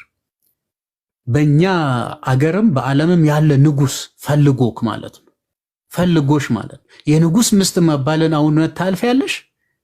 ይህንን ያለፈቿን ማድነቅ ካልተቻለ ይሄ በጣም ሰልፊሽነት ነው። በነገራችን ላይ ኦኬ፣ በጣም ሰልፊሽነት ነው። በጣም አንድ ጊዜ አንድ አባት ምን አሉ፣ 3 ምርጫ ብቻ ነው ያለ። ወይ ሮጠ ማስጨብጨብ ነው። 2 ምርጫ፣ ወይ ሮጠ ማስጨብጨብ ነው፣ ወይ ለሮጠ ማስጨብጨብ ነው። ሶስተኛ ቦታ የለም። አሮጥም ብለ ላሮጠም አልጨበጨብም ብለ ምን ማለት ነው? ምንድን ነው ይሄ? አንተ ታካች የተባለው ማቴዎስ 25 ቁጥር 11 ጀምራችሁ አንተ ታካች ሰነፍ ሰው መክሊቴን የቀበርክ የሚል ድምፅ ነው የሚያሰማ። ከዚህ የተነሳ እኛ በምኞት አይደለም የምንለው። እግዚአብሔር ይርዳን። የእግዚአብሔር ጸጋ ነው የሚያስገባ። ግን ከኛ ከልጆች የሚጠበቀው የልጅነት ጉዳይ ደግሞ አለ። ለዛ ነው ጳውሎስ በቆሮንቶስ መልእክቱ ምዕራፍ 3 ላይ እንዲህ አለን፣ እኛና እግዚአብሔር ተባብረን ለሕይወት የምንሰራ ነንና አለ። እኛናማ እግዚአብሔር። ሁለተኛ ቆሮንቶስ 6:1 ላይም ደግሞ ወዳጆች ያለ ጳውሎስ የእግዚአብሔርን ጸጋ በከንቱ እንዳትቀበሉ ደግሞ እንለምናለን አለ። በከንቱ የሚሰጥ የእግዚአብሔር ጸጋ የለም። አንተ ልጅ እንደመሆነ ካንተ ልጅነት የሚጠበቅ ነገር አለ ማለት ነው። የሰው ልጅ ድርሻው ነፃ ፍቃድ ነው። የእግዚአብሔር ድርሻ ደግሞ ቸርነቱ፣ አባታዊ ፍቅሩ፣ ዘላለማዊ ምሕረቱ ነው እና ይቆየን። ዜዲ ተባረክልኝ። ጌታ ኢየሱስ ክርስቶስ ይባርክ። ዶክተርዬ ዜድ ቲክታክ የሆነ ኮመንት ሲጽፍ አየውኝ 2 ጊዜ በተደጋጋሚና በምኞት ለመጽደቅ እየተጣጣራችሁ ነው፣ በምኞት የሚል ኮመንት አነበብኩኝና በምኞት የመጽደቅ ነገርን እዚህ ቤት ውስጥ ማን ሲያወራ አየ? ወንድማችን ዜድ ቲክታክ በምኞት ሳይሆን እኛ በእውነት ነው እየኖርን ያለ ነው። ማለትም ኢየሱስ ክርስቶስ ፍጹም ሰው ፍጹም አምላክ ነው ብለን በእውነት እያወራን ነው ያለ ነው። ደግሞ የዘላለም ሕይወት መግቢያው ቁልፍ የክርስቶስ ኢየሱስ ደም ነው። ኢየሱስ ክርስቶስ አዳምንም ሁሉንም አድኗል ነው እያልን ያለ ነው። በምኞት አይደለም። በምኞት መኪና የምትነዱ እናንተ፣ በምኞት ጸደቅን የምትሉ እናንተ፣ በምኞት ለተመረጡት ነው የሞተው የምትሉት እናንተ፣ በምኞት እኛ ብቻ ነን ሄዳን ነው የምትሉት እናንተ። እኛ በእውነትና በእምነት ነው ሄዳን ነው። ስለዚህ እቺን ነገር ልንገር፣ በምኞት መኪና አትንዳ፣ በምኞትም ደግሞ ተመርጬ ዳንኩኝ አትበል።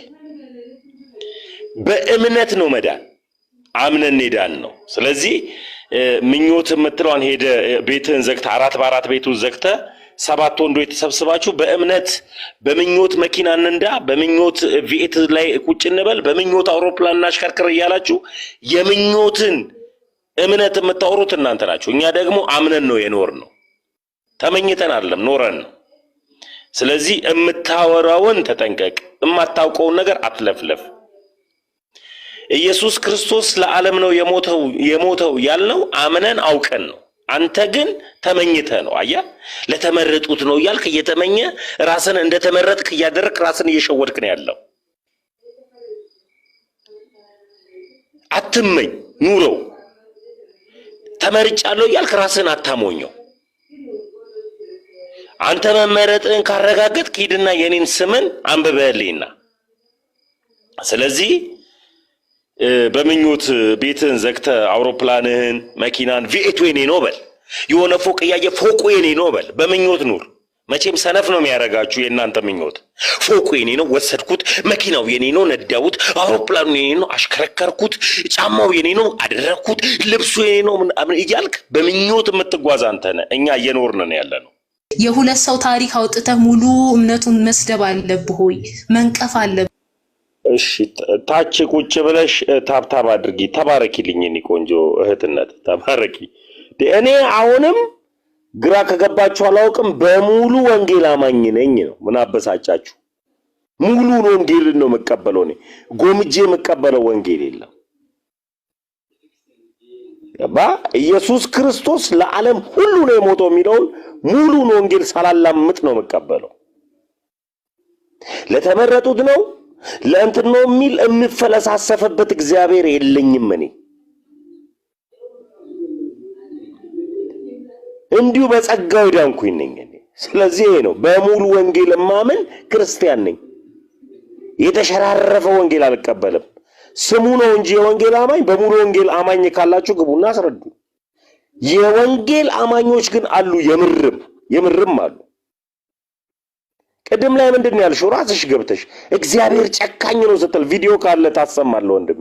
እግዚአብሔር ጨካኝ ነው እና አዳምን አላዳናቸውም እኔ ሊያድን የመጣው አሉ። እግዚአብሔር ክፉ ነው ወይ? በጣም ነው ማዝብ። ተሚ ቅድም ለአዳም ምንድነው የጠቀመው ክርስቶስ በመሞቱ ስንላት ኔትወርኳም ብሎ ነበርና አሁን ኖርማል ከስራ ያሉትን ለማስደሰት ኔትወርኳ እንዴት ሰራላት ነው? ኔትወርኳ ለዚህ ይሰራል ነው። ቀደም ኔትወርኳ በጣም ሲያስቸግር ነበር። ለአዳም ምንድነው ጥቅሙ? ክርስቶስ መሞቱ መምጣቱ ለአዳም የጠቀመው ምንድነው ስንላት ኔትወርክ አስቸጋሪ ነበር ያለችውና አሁን ለስድብ ሲባል ግን እኔ አሁንም በድፍረት የምናገረው ነገር ቢኖር ፕሮቴስታንት ቤት ውስጥ 1000 አንድ አይነት እምነት ያለ የለም። 1000 ይሄ በግልጽ የሚታወቅ ነገር ነው። አንቺ የምትዩ ለምሳሌ ኢየሱስ ክርስቶስ አባት አይደለም ብሎ ጆ የሚባለው ልጅ ተናግሯል። ይሄንን የሚያምኑ የሆነ ያህል ፕሮቴስታንቶች አሉ። ስለዚህ እንዲህ አይነት ነገሮች እየበዙ ስለመጡ እየመጣችሁ ተሜላ አትጩበት። ትምህርታችሁን ትጠይቃላችሁ፣ ትምህርታችሁን ትመልሳላችሁ እንጂ ይሄ የግሩፕ እንትን አታድርጉት፣ የደቦ ፍርድ አታድርጉት። እስር የሆነን ሰው ለማስደሰት ብላችሁ አትሄዱ። ሰው አትከተሉ፣ መጽሐፍ ቅዱስ ተከተሉ። እና ለማለት ነው። ተሜላ ቀጥል። ቢኒ አላወራም መሰለኝ። እሺ ወደ መምህር ቢኒ ሄዳለሁ። እኔ ግራ ገብቶኛል እኮ ጌታ ምሕረት ያደርግላችሁ። መምህር ቢኒ ሰላም ብያለሁ። ምን ትላለህ? እግዚአብሔር አምላክ ይባርክ ፓስተርዬ። ተሜ አንተ ምንድነህ? እሺ አማርኛ ካስተካከልሽ ምንነቴን ገስት ገብተሽ አንቴ ብለህ ጽፈህ ወይም ጽፈሽ አንቴ ምን ልበል? አንቴ ምን እንደሆነ አላውቅም። አንቴ ተብሎ አይጠየቅም። አማርኛችሁ ወይም ፊደላችሁን አስተካክሉ። መምህር ቢኒ ይቀጥል። እሺ ተሙዬ፣ ዶክተር ዘላለም ቃሉ ያሰማልን። እነን ሳልል አላልፍም። በያው ቃሉ ሰረገላ አርፈናል። ንፉግነት ካልሆነ በቀር ታችም ማየውን ኮሜንት የሚጽፉ ስማቸው መጥራት ማልፈልጋቸው ቢያንስ ስለተሰበከው የህይወት ቃል እግዚአብሔር ማመስገን ነበረባቸው። ግድ የለም ዶክተርን አያመስግኑ፣ ግን እግዚአብሔር ይመስገን ወንጌል ተሰበከ እንኳን ብለው የተገለጠውን እውነት መናገር ነበረባቸው። ሌላው ፈለገ ቄርሎስ ስለገቡ ለሳቸው ብትሰጣቸው ይሻኛል። ቀደም እኔ ተናግሬያለሁ። ድል ካልነሳን ነጩ ልብስ አንለብስም። ራዕይ 7:10 የኔን ፕሮፋይል ብታዩ ድል የነሱ ሰዎች የመሰከሩት ምስክርነት ነው። ድል የነሱ ምስክርነት። እነዚህ ሰዎች ድል ነስተው ልብሳቸውን በበጉ ደም አንጽተው ዙፋኑ ስር የተገኙ ቅዱሳን ናቸው። ማዳን የበጉ ነው እያሉ የመሰከሩት አሁንም ስራ ላይ ናቸው። ምስክርነታቸው ላልዳኑ ሰዎች ማዳን የሱና የሱ ነው፣ እኛ መንገድ ጠራጊዎች ነን የሚሉ ናቸው። ስለዚህ ድል ሳትነሱ በምኞት የእግዚአብሔርን መንግስት አትወርሱም። ራዕየ ዮሐንስ ምዕራፍ 3 ላይ ጌታችን አምላካችን መድኃኒታችን ኢየሱስ ክርስቶስ ድል የነሳው ነጩ ልብስ ይለብሳል። ሙሉን ስታነቡት ስለ ድል መንሳት ነው የሚናገረው። ይልቁንም ቁጥር 19 ላይ እኔ ድል እንደነሳው ከአባቴ ጋር በዙፋን ላይ እንደተቀመጥኩ ድል ለነሳው ከእኔ ጋር በዙፋኔ ላይ ይቀመጥ ዘንድ እሰጠዋለሁ ነው የሚለው። ይሄ በትዕቢት የተወጠረውን ልብ የምትቀንስ ወንጌል አልቀበልም ብሎ ወንጌልን ቢጋት አልቀበልም አልፈልግም ለሚለው ትውልድ ልክ ሚስማር መዶሻን እንደምታጠብቀው አንተም ደግሞ ያንን ልባቸው እየረሰረሰ ልባቸው እንዲቀና የምታደርግልን ወንድማችን ነህና ቃለ ሕይወት ያሰማልን። በእውነቱ በእድሜ በጸጋ ይጠብቅልን። መምህራችን ዶክተር ዘላለም በደንብ አድርገው አስተምረዋል። ምናልባት ስለነሱ ሲወራ እናንተዬ ሰዓት እኮ አያልቅ፣ ሰዓት እኮ አይበቃ። እቺን ቤተክርስቲያን ሳያውቋት ይወጡና ልክ የቤተክርስቲያንን ምንነትና የቤተክርስቲያንን አስተምህሮ ልክ ሲረዷት ይናደዳሉ። ለምን ወጣውም ይሁን አላውቅም፣ ብቻ አላውቅም። የነሱ መስመር ግልጽ አይሆንልኝም። ቤተክርስቲያንን ሲወጓት ይኖራሉ። ስማቸው ቅድም ተሙዬ በደንብ ጠይቃሃት ነበረ ማርካን ምንድነው ፕሮቴስታንት ማለት ስሙ ራሱ እኮ ተቃዋሚ ማለት ነው። ተቃዋሚ ማለት መሰረት የሌለው እየተቃወመ የሚኖር ነው። የሚሰራውን ሰው፣ የሚጾመውን ሰው፣ የሚጸልየው ሰው፣ የሚሰግደው ሰው፣ አስራት በኩራት የሚያወጣው ሰው እየተቃወመው የሚኖር ማለት ነው። ስሙ ትክክለኛው ስሙ አግኝቷል። ደግሞ በስራም እየገለጡት ነው እነዚህ እና እግዚአብሔር አምላክ ልቡን አይስጣቸው። በእውነቱ ምናልባት ብዙ አንተ ላይ የሚወሩ ወሬዎች ሊኖሩ ይችላሉ። ሰዎች ተናገሩ፣ አንተ እኮ የምትጎዳው ነገር የለም። ጠባቂ እግዚአብሔር ነው። ቅዱሳን እኮ ከጎንህ አሉ። አንተ የሚፈለገው ካንተ እምነት ብቻ ነው። እነ ቲክቶክ እንትን ኮሜንቱን እያዳመጥኩ ያየው ነበርና ምንም አይደለም። በቃ ክርስትና እየተገፋ እየተሰደድክ መኖር እንጂ። ዶክተር ይቅርታ፣ ፈለጊ ይቅርታ፣ አንድ ቁጥር ይጻፉልኝ ዶክተር ዘላለም እናስገባው የሚል አላየዋቸው ነበር። ይቅርታ፣ አንድ ቁጥር ይጻፉልኝ። ይቀጥሉ ፈለጊ። እንግዲህ መገፋት አለ፣ መሰደብ አለ። እውነትን ስትናገር እኮ ከእውነት ጋር የሚቆም የለም በዚህ ዘመን። ስለዚህ እውነትን ስትገልጠው እውነትን የሚቃወመው ትውልድ ደግሞ እለት እለት አንተን ይገፋል። በተግባር ልናሳይ ያስፈልገናል። ምንድነው የምንናገረው ነገር፣ የምናስተምረው ነገር። እዚህ ጋር የሰበክነው ስብከት እኛ ደግሞ መኖር አለብን። መኖር ያለብን እንዴት ነው? በንስሐ መኖር አለብን። በስጋውና ደሙ መኖር አለብን። በቅዱስ ቁርባን በተለያዩ ቤተክርስቲያናችን ባስቀመጠቻቸው ስርዓተ ቤተክርስቲያን ምስጢራትን የምንካፈልባቸው መንገዶች ሁሉ መሳተፍ አለብን። እውነቴን ነው የምላችሁ። ያለበለዚያ ወሬ ብቻ እንዳይሆንብን፣ ንግግራችን ሁሉ አስተምህሯችን ሁሉ ወሬ ብቻ እንዳይሆንብን እኛ ደግሞ በተግባር እናሳየው። ምክንያቱም በተግባር ካልኖርበት ከንቱ ድካም ነው። የኛ ማውራት የኛ መለፍለፍ እዚህ ጋር በተግባር ካላየነው ጥቅም የለውምና ስለዚህ ምናልባት ኦርቶዶክሳውያን የሆናችሁ በአብ በወልድ በመንፈስ ቅዱስ ስም ያመናችሁ ምናልባት ስለ ትላንትና ኃጢአት ንስሐ መግባት ዛሬ ደግሞ ስንስሐ ገብቶ ስጋውና ደግሞ መቀበል አስራት በኩራትንም ለድሃውም ለተለያየው መርዳት የተቸገረን እያሰባችሁ ቤተክርስቲያን የምታዘውን የቅድስና ስራ ሁሉ እየተሳተፉ መኖር የኛ ግዴታችን ነው። ያለበለዚያ ምን ልበላችሁ ተግባር ላይ ከሌለን ባዶ እንሆናለንና ሁላችንም በተግባር እንኖር።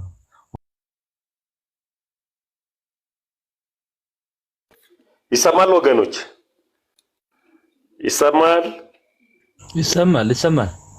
መልካም እሺ። ጸዲ እውነቱን ነገረችው።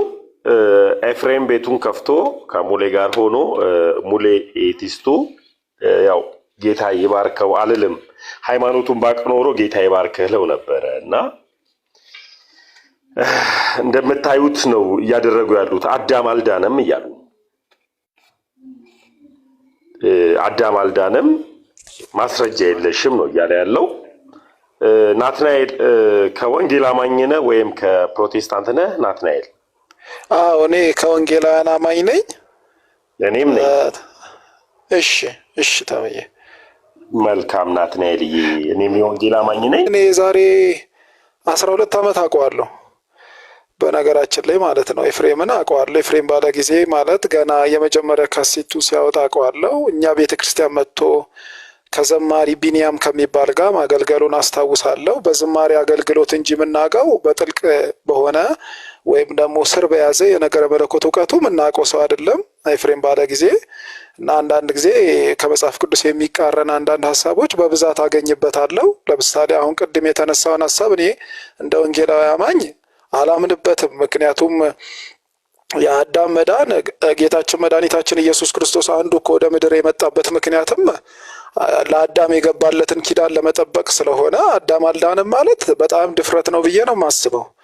ይሄ አለማወቅን ነው የሚያሳየው ብዬ ነው የማስበው። ምናልባት አንዳንድ ጊዜ ምንድነው አንዳንዴ ኦቶሪቴቲቭ ሰው መሆን ጥሩ ነው። ስልጣናዊ መሆን ሰው ማለት አንድ ነገር ላይ ክህነት ማግኘት መማር ከተማሩ በኋላ ነገሮችን ማጽደቅ ጥሩ ነው ብዬ አስባለሁና የዛ ስህተት ይመስለኛል ተምዬ ከኤፍሬም ጋር አንጻር ማየው። የነ ሙለታን ደግሞ ማስበው እንዴት ነው? እኔ እውነት ለመናገር እኔ ቤተሰቦቼም ወንጌላውያን ናቸው። እኔ ወንጌላውያን ቤተሰብ ውስጥ ነው ያደግኩትኝም ወንጌላውያን ቸርች ውስጥም ማገለግል ሰው ነኝና ግን በተለይ ከኢትዮጵያ ኦርቶዶክስ ተዋሕዶ ቤተክርስቲያን የሚወጡ ሰዎች ወጥተው የሚመጡ ሰዎች የሚወጡበትን ምክንያት ስለማናቅ ምክንያቱም እኔ በምን ምክንያት ይወጡ አላውቅም። ተጣልተው ይወጡ በጥቅም ይወጡ በምን ይወጡ ስለማናቅ እቺ ቤተክርስቲያን ቀን ሙሉ ሲያሟት ይውላሉ እና እኔ አሁን እንደ አይነቶቹ ሰዎች አንዳንዴ እውነቴን ነው ለመናገር ለእኛም ቁስል ናቸው። አሁን ወንጌላውያንን ወክለው እንደዚህ አይነት ሰዎች አሁን እነ ሙለታን እነ ኤርሚያስንም የሚያወሩትን አንዳንድ ጊዜ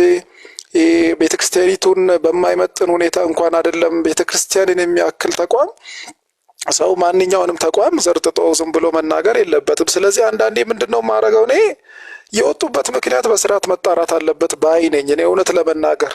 ምክንያቱም እኔ የኢትዮጵያ ኦርቶዶክስ ተዋሕዶ ቤተክርስቲያን ተከታይ አይደለሁም። እውነት ለመናገር በዛች ቤተክርስቲያን ውስጥ ያደግኩ ሰው አይደለም። መጽሐፍቶቿን ግን አንብቤያለሁ። አንዳንድ ሊቃውንቶች የጻፎችን ለምሳሌ ያህል ብጠቅስ እነ ቀሲስ መዝገቡ ካሳ የጻፉትን መጽሐፍ በትረ ሃይማኖት አንብቤያለሁ። እነ መልአከ ብርሃን አድማሱ ጀንበሬ የጻፉትን መጽሐፍ አንብቤያለሁ። እነ ግርማ ባቱ የጻፉት የነገረ መለኮት መግቢያ ምትል በጣም የተጠቀምኩበት እግዚአብሔር ይባርካቸው አንብቤያለሁ። ሳይ አሁን ለዚች ቤተክርስቲያን በጣም ትልቅ አክብሮት አለኝ። ስለዚህ ከዛች ቤተክርስቲያን በምንም መንገድ ዝም ብሎ ሰው ከወጣ በኋላ ብሶቱን ቁጭቱን ይሁን ዝም ብሎ የሚያወራውን ነገር ከወንጌላውያን አካባቢ ያላችሁ ሰዎች በተለይ ዝም ብላችሁ አይደለም መቀበል ያለባችሁ። ያ ማለት እኔ ለማንም እያደለው አይደለም እውነት ለመናገር ማለት ነው። ምናልባት ያልገባኝ ነገር ካለ የኦርቶዶክስ ሰዎች ብታስረዱኝ ደስ ይለኛል። እኔም ያልገባኝ ነገር ካለ እናገራለሁ። ነገር ግን በምን ምክንያት ያልወጣ ሰው ሁሉ ዘርጥጦ እየተናገረ በክፉ ንግግሮች እየተናገረ ያለውን ሰው መቀበል ይሄ ለእግዚአብሔርም ክብር ይሆናል ብዬ አላስበውም ፐርሰናሊ። እኔ ደግሞ እውነት ለመናገር ይሄ የወንጌልን ባህሪ አይደለም። አሁን ጴጥሮስ ላይ ምንድነው የሚለው? በእናንተ ስላለ ተስፋ ምክንያትን ለሚጠይቋችሁ ሁሉ መልስ ለመስጠት ዘወትር የተዘጋጃችሁ ሁኑ፣ ነገር ግን በአክብሮትና በፍርሃት ይሁን ይላል። ስለዚህ የእውነት ሰው በፍርሃትና በአክብሮት ነው። ብርሃን በርቶልኛል የሚል ሰው በጨለማ በሆነ ባህሪ ራሱን መግለጥ አለበት ብዬ አላስብም። ስለዚህ እንደውም ያስጠረጥራል ማለት ነው። አንድ ሰው ብርሃን በርቶልኛል ብሎ ዘርጣጭ ከሆነ ብርሃን በርቶልኛል ብሎ በክርስቶስ ስም የማይሆን ኦቶሪቲን የሚንቅ ከሆነ ይሄ ሰው ብርሃን ሳይሆን ሌላ ነገር ነው ያለው ማለት ነው። ምክንያቱም እውነት የገባው ሰው ክርስቶስን የሚያከብር ሰው የእግዚአብሔርንም ስርዓት ያከብራል ብዬ አስባለሁ። እግዚአብሔር ደግሞ የስርዓት አምላክ ነው፣ የኦቶሪቲ አምላክ ነው ብዬ አስባለሁ። አንዳንድ ለምሳሌ ላይገባኝ ይችላል ወይ እኔ ላልረዳው እችላለሁ አንዳንድ ትምህርት። ስለዚህ በአክብሮት ወይ አስረዱኝ ማለት ነው ወይ እስኪበቃና ነገሩ እስኪገባው ደግሞ መጠበቅ ነው ብዬ ነው ማስብ። አሁን ለምሳሌ ስለ እመቤታችን ቅድስት ድንግል ማርያም ሲወራ አንዳንድ ጊዜ ወንጌላውያን ላይ ኮንፊውዥን ካለ ያስተምሮ ነገር ካለ ቁጭ ብሎ መስማት እንጂ እስቲ የምትሉት ምንድነው ብሎ ማዳመጥ፣ ከዛ በኋላ እንደ መጽሐፍ ቅዱስ እንደ እግዚአብሔር ቃል እንደ ቤተክርስቲያን ስርዓት እንደ ቤተክርስቲያንም ታሪክ ተገቢውን ምላሽ ለማግኘት መጣር እንጂ በአጉል ድፍረት መቼስ ሰው ጌታ ኢየሱስ ክርስቶስን ወዳለሁ ብሎ ማርያም ላይ ክፍል ንግግር ከተናገረ እሱ የገባው ኢየሱስ ሌላ መሆን አለበት ብዬ ነው የማስበው። ስለዚህ ምንድነው ልል የፈለኩትኝ ምናልባት ወሬ እያበዛው እንዳይሆን አንደኛ እንደ ኤፍሲ ግቢ ገብርኤል ወደ ካሳንቺስ አዋሪ አካባቢ መንበረ መንግስት ጋር እዛ ገዳም ግቢ ገብርኤል ገዳም ሄጄ መማር ፈልጋለሁ ስላቸው ትችላለህ ብለው እንደውም በርቀት ትምህርታቸው ላይ ዶክመንት እየሰጡኝ ስለ ቤተክርስቲያን ስርዓት፣ ስለ አምደ ሃይማኖት፣ ስለ ቤተክርስቲያን ምስጢራት እንዲሁም ደግሞ የአባ ጎርጎሪዮስን መጽሐፍ ይሄ የቤተክርስቲያን ታሪክ በዓለም መድረክና በኢትዮጵያ የሚለው መጽሐፍ አስተምረውኝ አይቼ በጣም እጅግ እግዚአብሔርን ስለዚች ቤተክርስቲያን አክብሬያለሁ፣ አመስግኛለሁም። ደግሞ በእኔ ህይወት ላይ በእኔ ስነ ልቦና ላይ በእኔ ስነ ምግባር ላይ ትልቅ አስተዋጽኦ አድርጋለች። እግዚአብሔርንም ስለዚች ቤተክርስቲያን አመሰግናለሁ። እኔ ግን እንደ ወንጌላውያን አንድ ሰው ጥልቅ የሆነ የመጽሐፍ ቅዱስ አስተምሮ ይዞ እስካልመጣ ድረስ ዝም ብሎ ገና ለገና ከዛች ቤተክርስቲያን ዘልዬ ወጥቻለሁ ብሎ ብሶቱን ካወራልኝ ሁሉ ስላወራልኝ መቀበል አለብን ብዬ አላስብም። ይሄ ደግሞ ስህተት ነው። እንዲህ አይነት ሰዎች ነው ዝም ብሎ ሰው መድረክ እየሰጠ ቦታ እየሰጠ ህዝቡ መካከልም ጥላቻ እንዲዘሩ የሚያደርገው ማለት ነው። አንዱ ብድግ ብሎ ይመጣና ኦርቶዶክስ እንዲያርጋኛለች እንዲያርጋኝ ብሎ ብሶቱን ስላወራ ብቻ አሜን ሃሌሉያ ብለን መቀበል የለብንም። ልክም አይደለም፣ ይሄ እግዚአብሔራዊም አይደለም። ምክንያቱም አሁን አንዳንድ ጊዜ ምን አለ እኔ እኮ ስለማምንበት እምነት ታሜ አይደለም የሚመልስልኝ ሃናን አይደለም እኔ ያለው አይደል እኔ መልሳለሁ።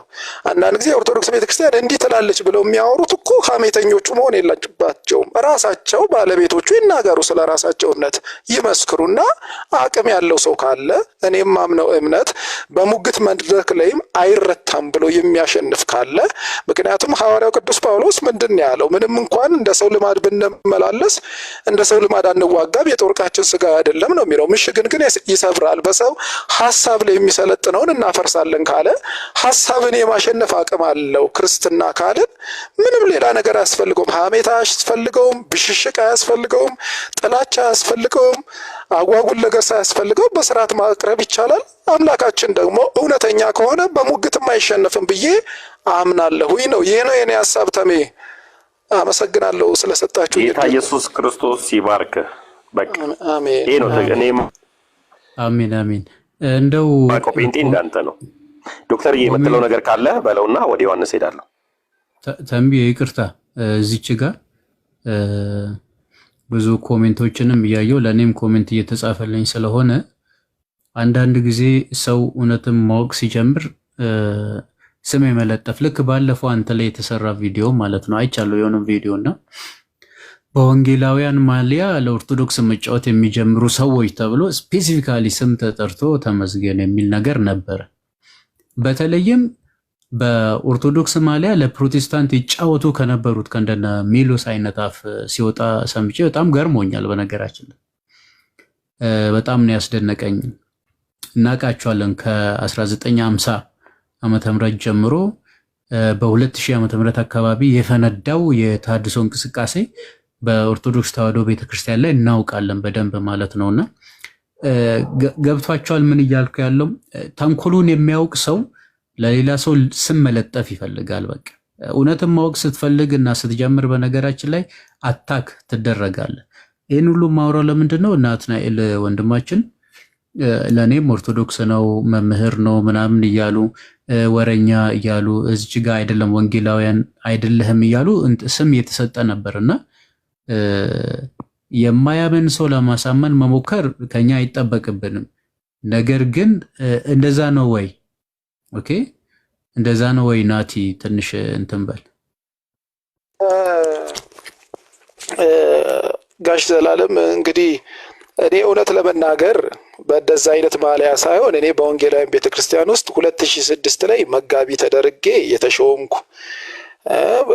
የወንጌላውያንን ነገረ መለኮት በደንብ የማውቅ እንደውም ያም አልበቃ ብሎኝ ስለ ኢትዮጵያ ኦርቶዶክስ ተዋሕዶ ቤተክርስቲያን ማወቅ የሚያስፈልገኝ ነገር ካለ ማወቅ አለብኝ ብዬ የማነብ ሰው እንጂ ምንም ለኦርቶዶክስ እንደውም ሲጀምር ለዚች ቤተክርስቲያን እውነቱን እናውራ ከተባለ እውነት ማውራት ልክ ስለሆነ እኔ አልቆምላትም። የራሷ ሊቃውንቶች አሏት፣ አባቶች አሏት፣ ታሪክ አላት። እኔ እንደውም አልደግፋትም። እቺ ቤተክርስቲያን በእውቀት ደግፋኛለች ግልጹ ሳወራ እንጂ እኔ እሷን የምደግፍበት ምንም አቅምም የለኝም። እውነት ለመናገር እኔን የሚያክል ወጣት ይቅርና ስንት ታሪክን ይዛ ተሸክማ የመጣች ቤተክርስቲያን እኔ ደግፊያት አትቆምም። ስለዚህ አንዳንድ ጊዜ ዝም ብሎ አለማስተዋልም ስላለ ነው ብዬ ነው የማስበው። ግን እኔ እውነት ለመናገር ቅድም የተጠቀሱትን ለእኔ ከአጥቢያ አባልነት ባለፈም እንኳን አውቃለሁ ነው የምልሽ። አገልጋይ ሆኜ ያሳለፍኩ ሰው ነኝ። ለአገልግሎቴ ደግሞ እውቅና የሚሰጠኝ ሰው በፌስቡክ በቲክቶክ ያገኘሁት ሳይሆን በስርዓት ደክሜ ሰርቼ ያገኘሁት ነው። አሁንም ፕራውድ አደርግበታለሁ በወንጌላውያን ውስጥ አገልጋይ በመሆኔ። ነገር ግን የማተኩረው ነገር ምንድን ነው? አንዲት የሆነችው የኦርቶዶክስ ተዋሕዶ ቤተክርስቲያን ውስጥ ጥያቄ ካለኝ ቀጥታ ሄጄ ይሄ ጥያቄ አለኝ ምንድን ነው እናንተ እንዲምታምኑት ብዬ እጠይቃለሁ። ከሐሜት ባለፈ በርቀት ከመፈረጅ ባለፈ ገብቷቸዋል። ልል የፈለግኩት ያንን ነው። አንድ ሰው ስለ ኦርቶዶክስ ቤተክርስቲያን መጥቶ እንዲህ ነች ስላለኝ ሳይሆን ሄጄ ራሴ አጣራለሁ። ምን ችግር አለው? ሀገሬ ነው አይደለ? ምድሬ ነው። አሁን ለምሳሌ እኮ ከዚህ ፈለገ ቄርሎስን ባነሳቸው ወይም ብፁም ባነሳ እኮ ለምሳሌ የእምነት ህብረት ባይኖረኝ የኢትዮጵያዊነት ህብረት አለኝ። ወንድሜ እኮ ሊሆን ይችላል። እኔ እኮ ታናሽ ወንድሙ ወይ ታላቅ ወንድሙ ሊሆን ይችላል ለብዙ አይደል እንዴ? ስለዚህ አጣራለሁ ሄጄ ምንድን ነው የምታምኑት ብዬ ራሴ ጠይቃለሁ። በኬሮፍ ግን አልሰማም። ወይም ደግሞ ሐሜት ሲያሙ ሰምቼ አይደለም የማወራው። ሄጄ ጠይቃለሁ። ታምናላችሁ ወይ? ስለ ስላሴ እንደዚህ ትታማላችሁ ምንድን ነው የምትሉት ብዬ ጠይቃለሁ። ስለ ነገረ ክርስቶስ ትታማላችሁ ምንድን ነው የምትሉት ብዬ ጠይቃለሁ እንጂ ሆይ ሆይ ብዬ ገና ለገና አንድ ሰው አለና እኔም ወጥቼ አልልም። ደግሞም የሚቀርብኝ ነገር የለም። እውነትን ካወቅን ወደ ክርስቶስ ካወቅን እውነተኛውን ክርስቶስ ከገባን ምንም የሚያሸብረንም ምንም የሚያስደነግጠንም ምንም ቲፎዞም አያስፈልገንም በነገራችን ላይ። ስለዚህ ከዛ አንጻር በቃ ይሄንን ነው ሰጀስት ላደርግ የምችለው። እኔ አሁንም እያገለገልኩ ያለሁት ወደፊትም ወንጌላውያን ውስጥ ነው የማገለግለው። እውነተኛ ክርስትና ወንጌላዊ ባህሪም አለው ብዬ አምናለሁ። ጌታችን መድኃኒታችን ኢየሱስ ክርስቶስም ራሱን እንደ ወንጌላዊ ያቀረበበት ቦታ አለ፣ እንደ ሐዋርያ ያቀረበበት ቦታ አለ። ወንጌላዊ ገጽታ መጽሐፍ ቅዱስ አለው። ወንጌላዊነቴን በጣም ነው የምኮራበት። ያ ማለት ግን ኦርቶዶክስ ቤተክርስቲያን ውስጥ ያለውን አስተምሮ ማንም ዘሎ ስለተናገረ በፍጹም አልነፍቅም። እግዚአብሔር እንደውም ይባርክ። እሺ ይቅርታ፣ ይኸውልህ በዚህ ልክ አንተ በምትናገረው ልክ ከገባት ለምን እነሱ ጋር መተህ ማስተማር አይቀልም? ይሄን እነማን ጋር? ኦርቶዶክስ ጋር ማለት መምጣት ምንድነው የከበደ? በዚህ ልክ ከሆነ አንተ የምትገልጸው ማለት ነው። እሺ ሀናንም ሄዳለሁ እኔ በነገራችን የኦርቶዶክስ ቤተክርስቲያን ሄጄ እካፈላለሁ። ጾም ላይ ተሳትፌያለሁ። አብሬ ፓርቲሲፔት አድርጌያለሁ። እኔ ልመልስላት። እሺ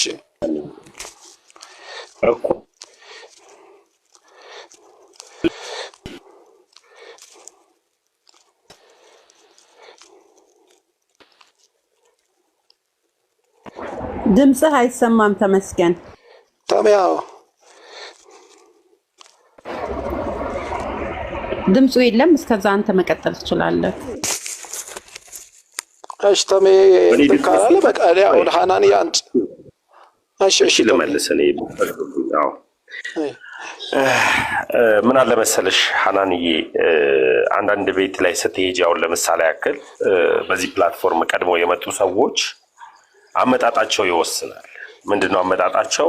ሲመጡ ኦርቶዶክስን በመስደብ ነው ጴንጤ መሆናቸው የሚያረጋግጡ። በቃ ሙልጭ አርገሽ ኦርቶዶክስን ከሰደብሻት አንቺ ጴንጤ ነሽ። ተነስተሽ ደግሞ ሙስሊምን ድብን አርገሽ ከሰደብሽ ከነሱ ጋር አንቺ ጴንጤ ነሽ። ነገር ግን በመከባበር ከተወያየሽ፣ አሁን እኔ በመከባበር እንወያይ ሲባል ተመስገን ጴንጤ አይደለም ብለው ነው ያሰቡት። ገብቶሻል? የወንጌል አማኝ አይደለም። እና በዚህ ስለሚያስቡ አሁን ናትናኤል የያዘበት አንግል ትክክለኛ የጠራ ወንጌል አያያዝ ነው የያዘው። ወንጌል በፍቅር ነው። ወንጌል በመኖር ነው። ወንጌል ሆኖ በማሳየት ነው። ጳውሎስ ምን አለ? ስጋ መብላት ወንድሜን የሚያሰናክል ከሆነ እድሜ ልኬን ስጋ አልብላ አለ። በስድብ ልናነግሰው የምንችለው ኢየሱስ ስለሌለ ማለት ነው። ከዶክተር ዘላለም ጋር አብሬ ወንጌል ልሰራ ከተፈለገ ሐናንዬ ዶክተር ዘላለምን ማዳመጥ መቻል አለብኝ። መጀመሪያ የማዳመጥ ልብ ነው የምሰጠው፣ የማንቋሸሽ ልብ አይደለም አመጣውና ክርስትናን እንደማያውቁ እንደ ሀሁ ብዬ የምጀምርለት የኢትዮጵያ ኦርቶዶክስ ተዋሕዶ ቤተክርስቲያን አማኝ በእውነት በኔ በኩል የለኝም።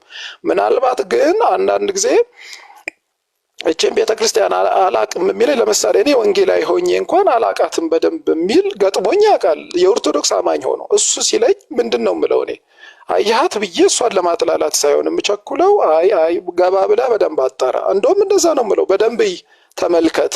ምክንያቱም መጽሐፍ ቅዱስ ሲናገር በሃይማኖት ብትኖሩ ራሳችሁን መርምሩ ይላል። ስለዚህ መመዘን መፈተሽ ያስፈልጋል። እምነትን፣ ሃይማኖትን፣ የምንከተለውን የህይወትን ፍልስፍና ሳያቀር ማጣራት መመዘን ያስፈልጋል ብዬ አስባለሁ። ይሄን ከዚህ አንጻር አወራለሁ። ስለዚህ ወንጌል ከማጥራትም አንጻር ይሰራል ብዬ ስለማስብ ነው። ለምሳሌ ያህል ሐዋርያው ቅዱስ ጳውሎስን እኮ ብናነሳ ወንጌልን ይዞ ወዴት ነበር ይዞ የሚሄደው? ወንጌልን ወደ ምኩራብ አይደል እንደ ይዞ የሚሄደው? ምኩራብ እነማን ማለት ነው? መጽሐፉ ያላቸው የብሉይ ኪዳንን እንግዲህ አይሁዶቹ 24 መጽሐፍን ቢሉት እኛ ደግሞ 39 መጽሐፍ አድርገን የተቀበልነው መጽሐፉ ያላቸው ወይም ጁዳይዝም ተከታይ ቁጭ ጋር አይደል እንደ ሄደው ምኩራብ ገብቶ ይሰብክ የነበረው ሐዋርያው ቅዱስ ጳውሎስ። ስለዚህ አንዳንድ እውነት አንዳንድ መንገድ ቀድሞ የያዘ ካለ ለምሳሌ ያህል ቀላሉ ብናነሳ እንግዲህ ከጥንታዊ ቋንቋዎች መካከል ከዕብራይስጥ ቀጥሎ ከግሪክ ቀጥሎ መጽሐፍ ቅዱስ እንግዲህ ከጥንት ከተባለ የተተረጎመው በግዕዝ ነው። ይህን የግዕዝ ቋንቋ ደግሞ ይዛ የነበረችው ቤተክርስቲያኒቱ ናት። የትርጉም ስራ ላይ ትልቅ አስተዋጽኦ ያደረገች ቤተክርስቲያን ናት። ስለዚህ አንዳንድ የትርጉም ስራ አንዳንድ የመጽሐፍ ቅዱስ እውቀት ማወቅ ብፈልግ ጠጋ እላለሁ ማለት ነው። ከቤተክርስቲያኑ አሳውቁኝ፣ አስረዱኝ እላለሁ፣ እማራለሁ። ማንበብ ደግሞ እወዳለሁ፣ መቦዘን አልፈልግም። የምረዳው ካለ እረዳለሁ። ኮንቪንስ ያደረገኝ ያሳመነኝ ደግሞ ለመንፈሴም ለነፍሴም ለስጋዬም የሚያሳምን እውነትና አስተምሮ ካገኘው ደግሞ ቲፎዞ አያስፈልግም፣ በደንብ አድርጌ እቀበላለሁ ነው የምለው። አመሰግናለሁ። ተባረክ። መብት ነው። ሁልጊዜ እኔ ቤቴን በከፈትኩ ቁጥር ሮጠና ሁሌም አስገባለሁ። መልካም ተምዬ፣ በጣም እስማማለሁ። አሁንም እከታተላቸዋለሁ። እየሰማኋችሁ ነው። አሁንም ቴንኪው። ተባረኩልን። ተባረክልኝ። የቡካዬ እንኳን ደህና መጣሽ እህትየው፣ ሰላም በይንና ወንድማችን ኢዮብ ዘሚካኤል ቤት ከፍቷል መሰለኝና ወደዛ እንዲሄዱ ይሄዱ። ሁሉም ኖርማል 2-3 ቤት ሌላም የወንጌል አማኞች ጋር ማን ጋር እንደተከፈተ ስለማላውቅ ስላልተነገረኝ ኮመንት ላይ ነው ያየሁት። ኢዮብ ከፍቷል አይደል ወገኖች? ኢዮብ ዘሚካኤል ወይም የወንጌል አማኝ አንዱ ንገሩኝና እዛ ሄዳችሁ ተማሩ። 2-3 ቦታ ሆነን ልባችሁ እንዳይከፋፈል ነው። አንዱ ጋር እንትን በሉ። ቡካዬ ሰላም በይንና እንዘጋዋለን። እንዴት ናችሁ? ተሙ ለምን ትዘጋዋለህ? እኛ እዚህ መቀጠል ይቻላል። ችግር አለ? እዛ መሄድ የሚፈልጉ ይሄዱ፣ መማር የሚፈልጉ እኛ ከአንተ ጋር መቆየት ፈልገናል። እንዴት ናችሁ ግን? ደህና ናችሁ ወይ? ስለምን እንደምታወሩ ስላልገባኝ ዝም ብዬ ያዳመጡ ካመንትም እያየው ስለነበረ ነው።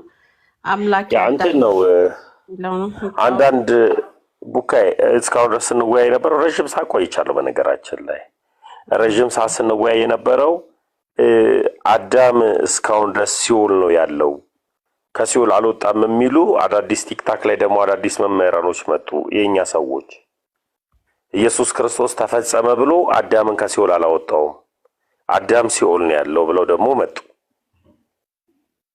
ወይ ጉዴ ወይ ጉዴ አልኩኝ።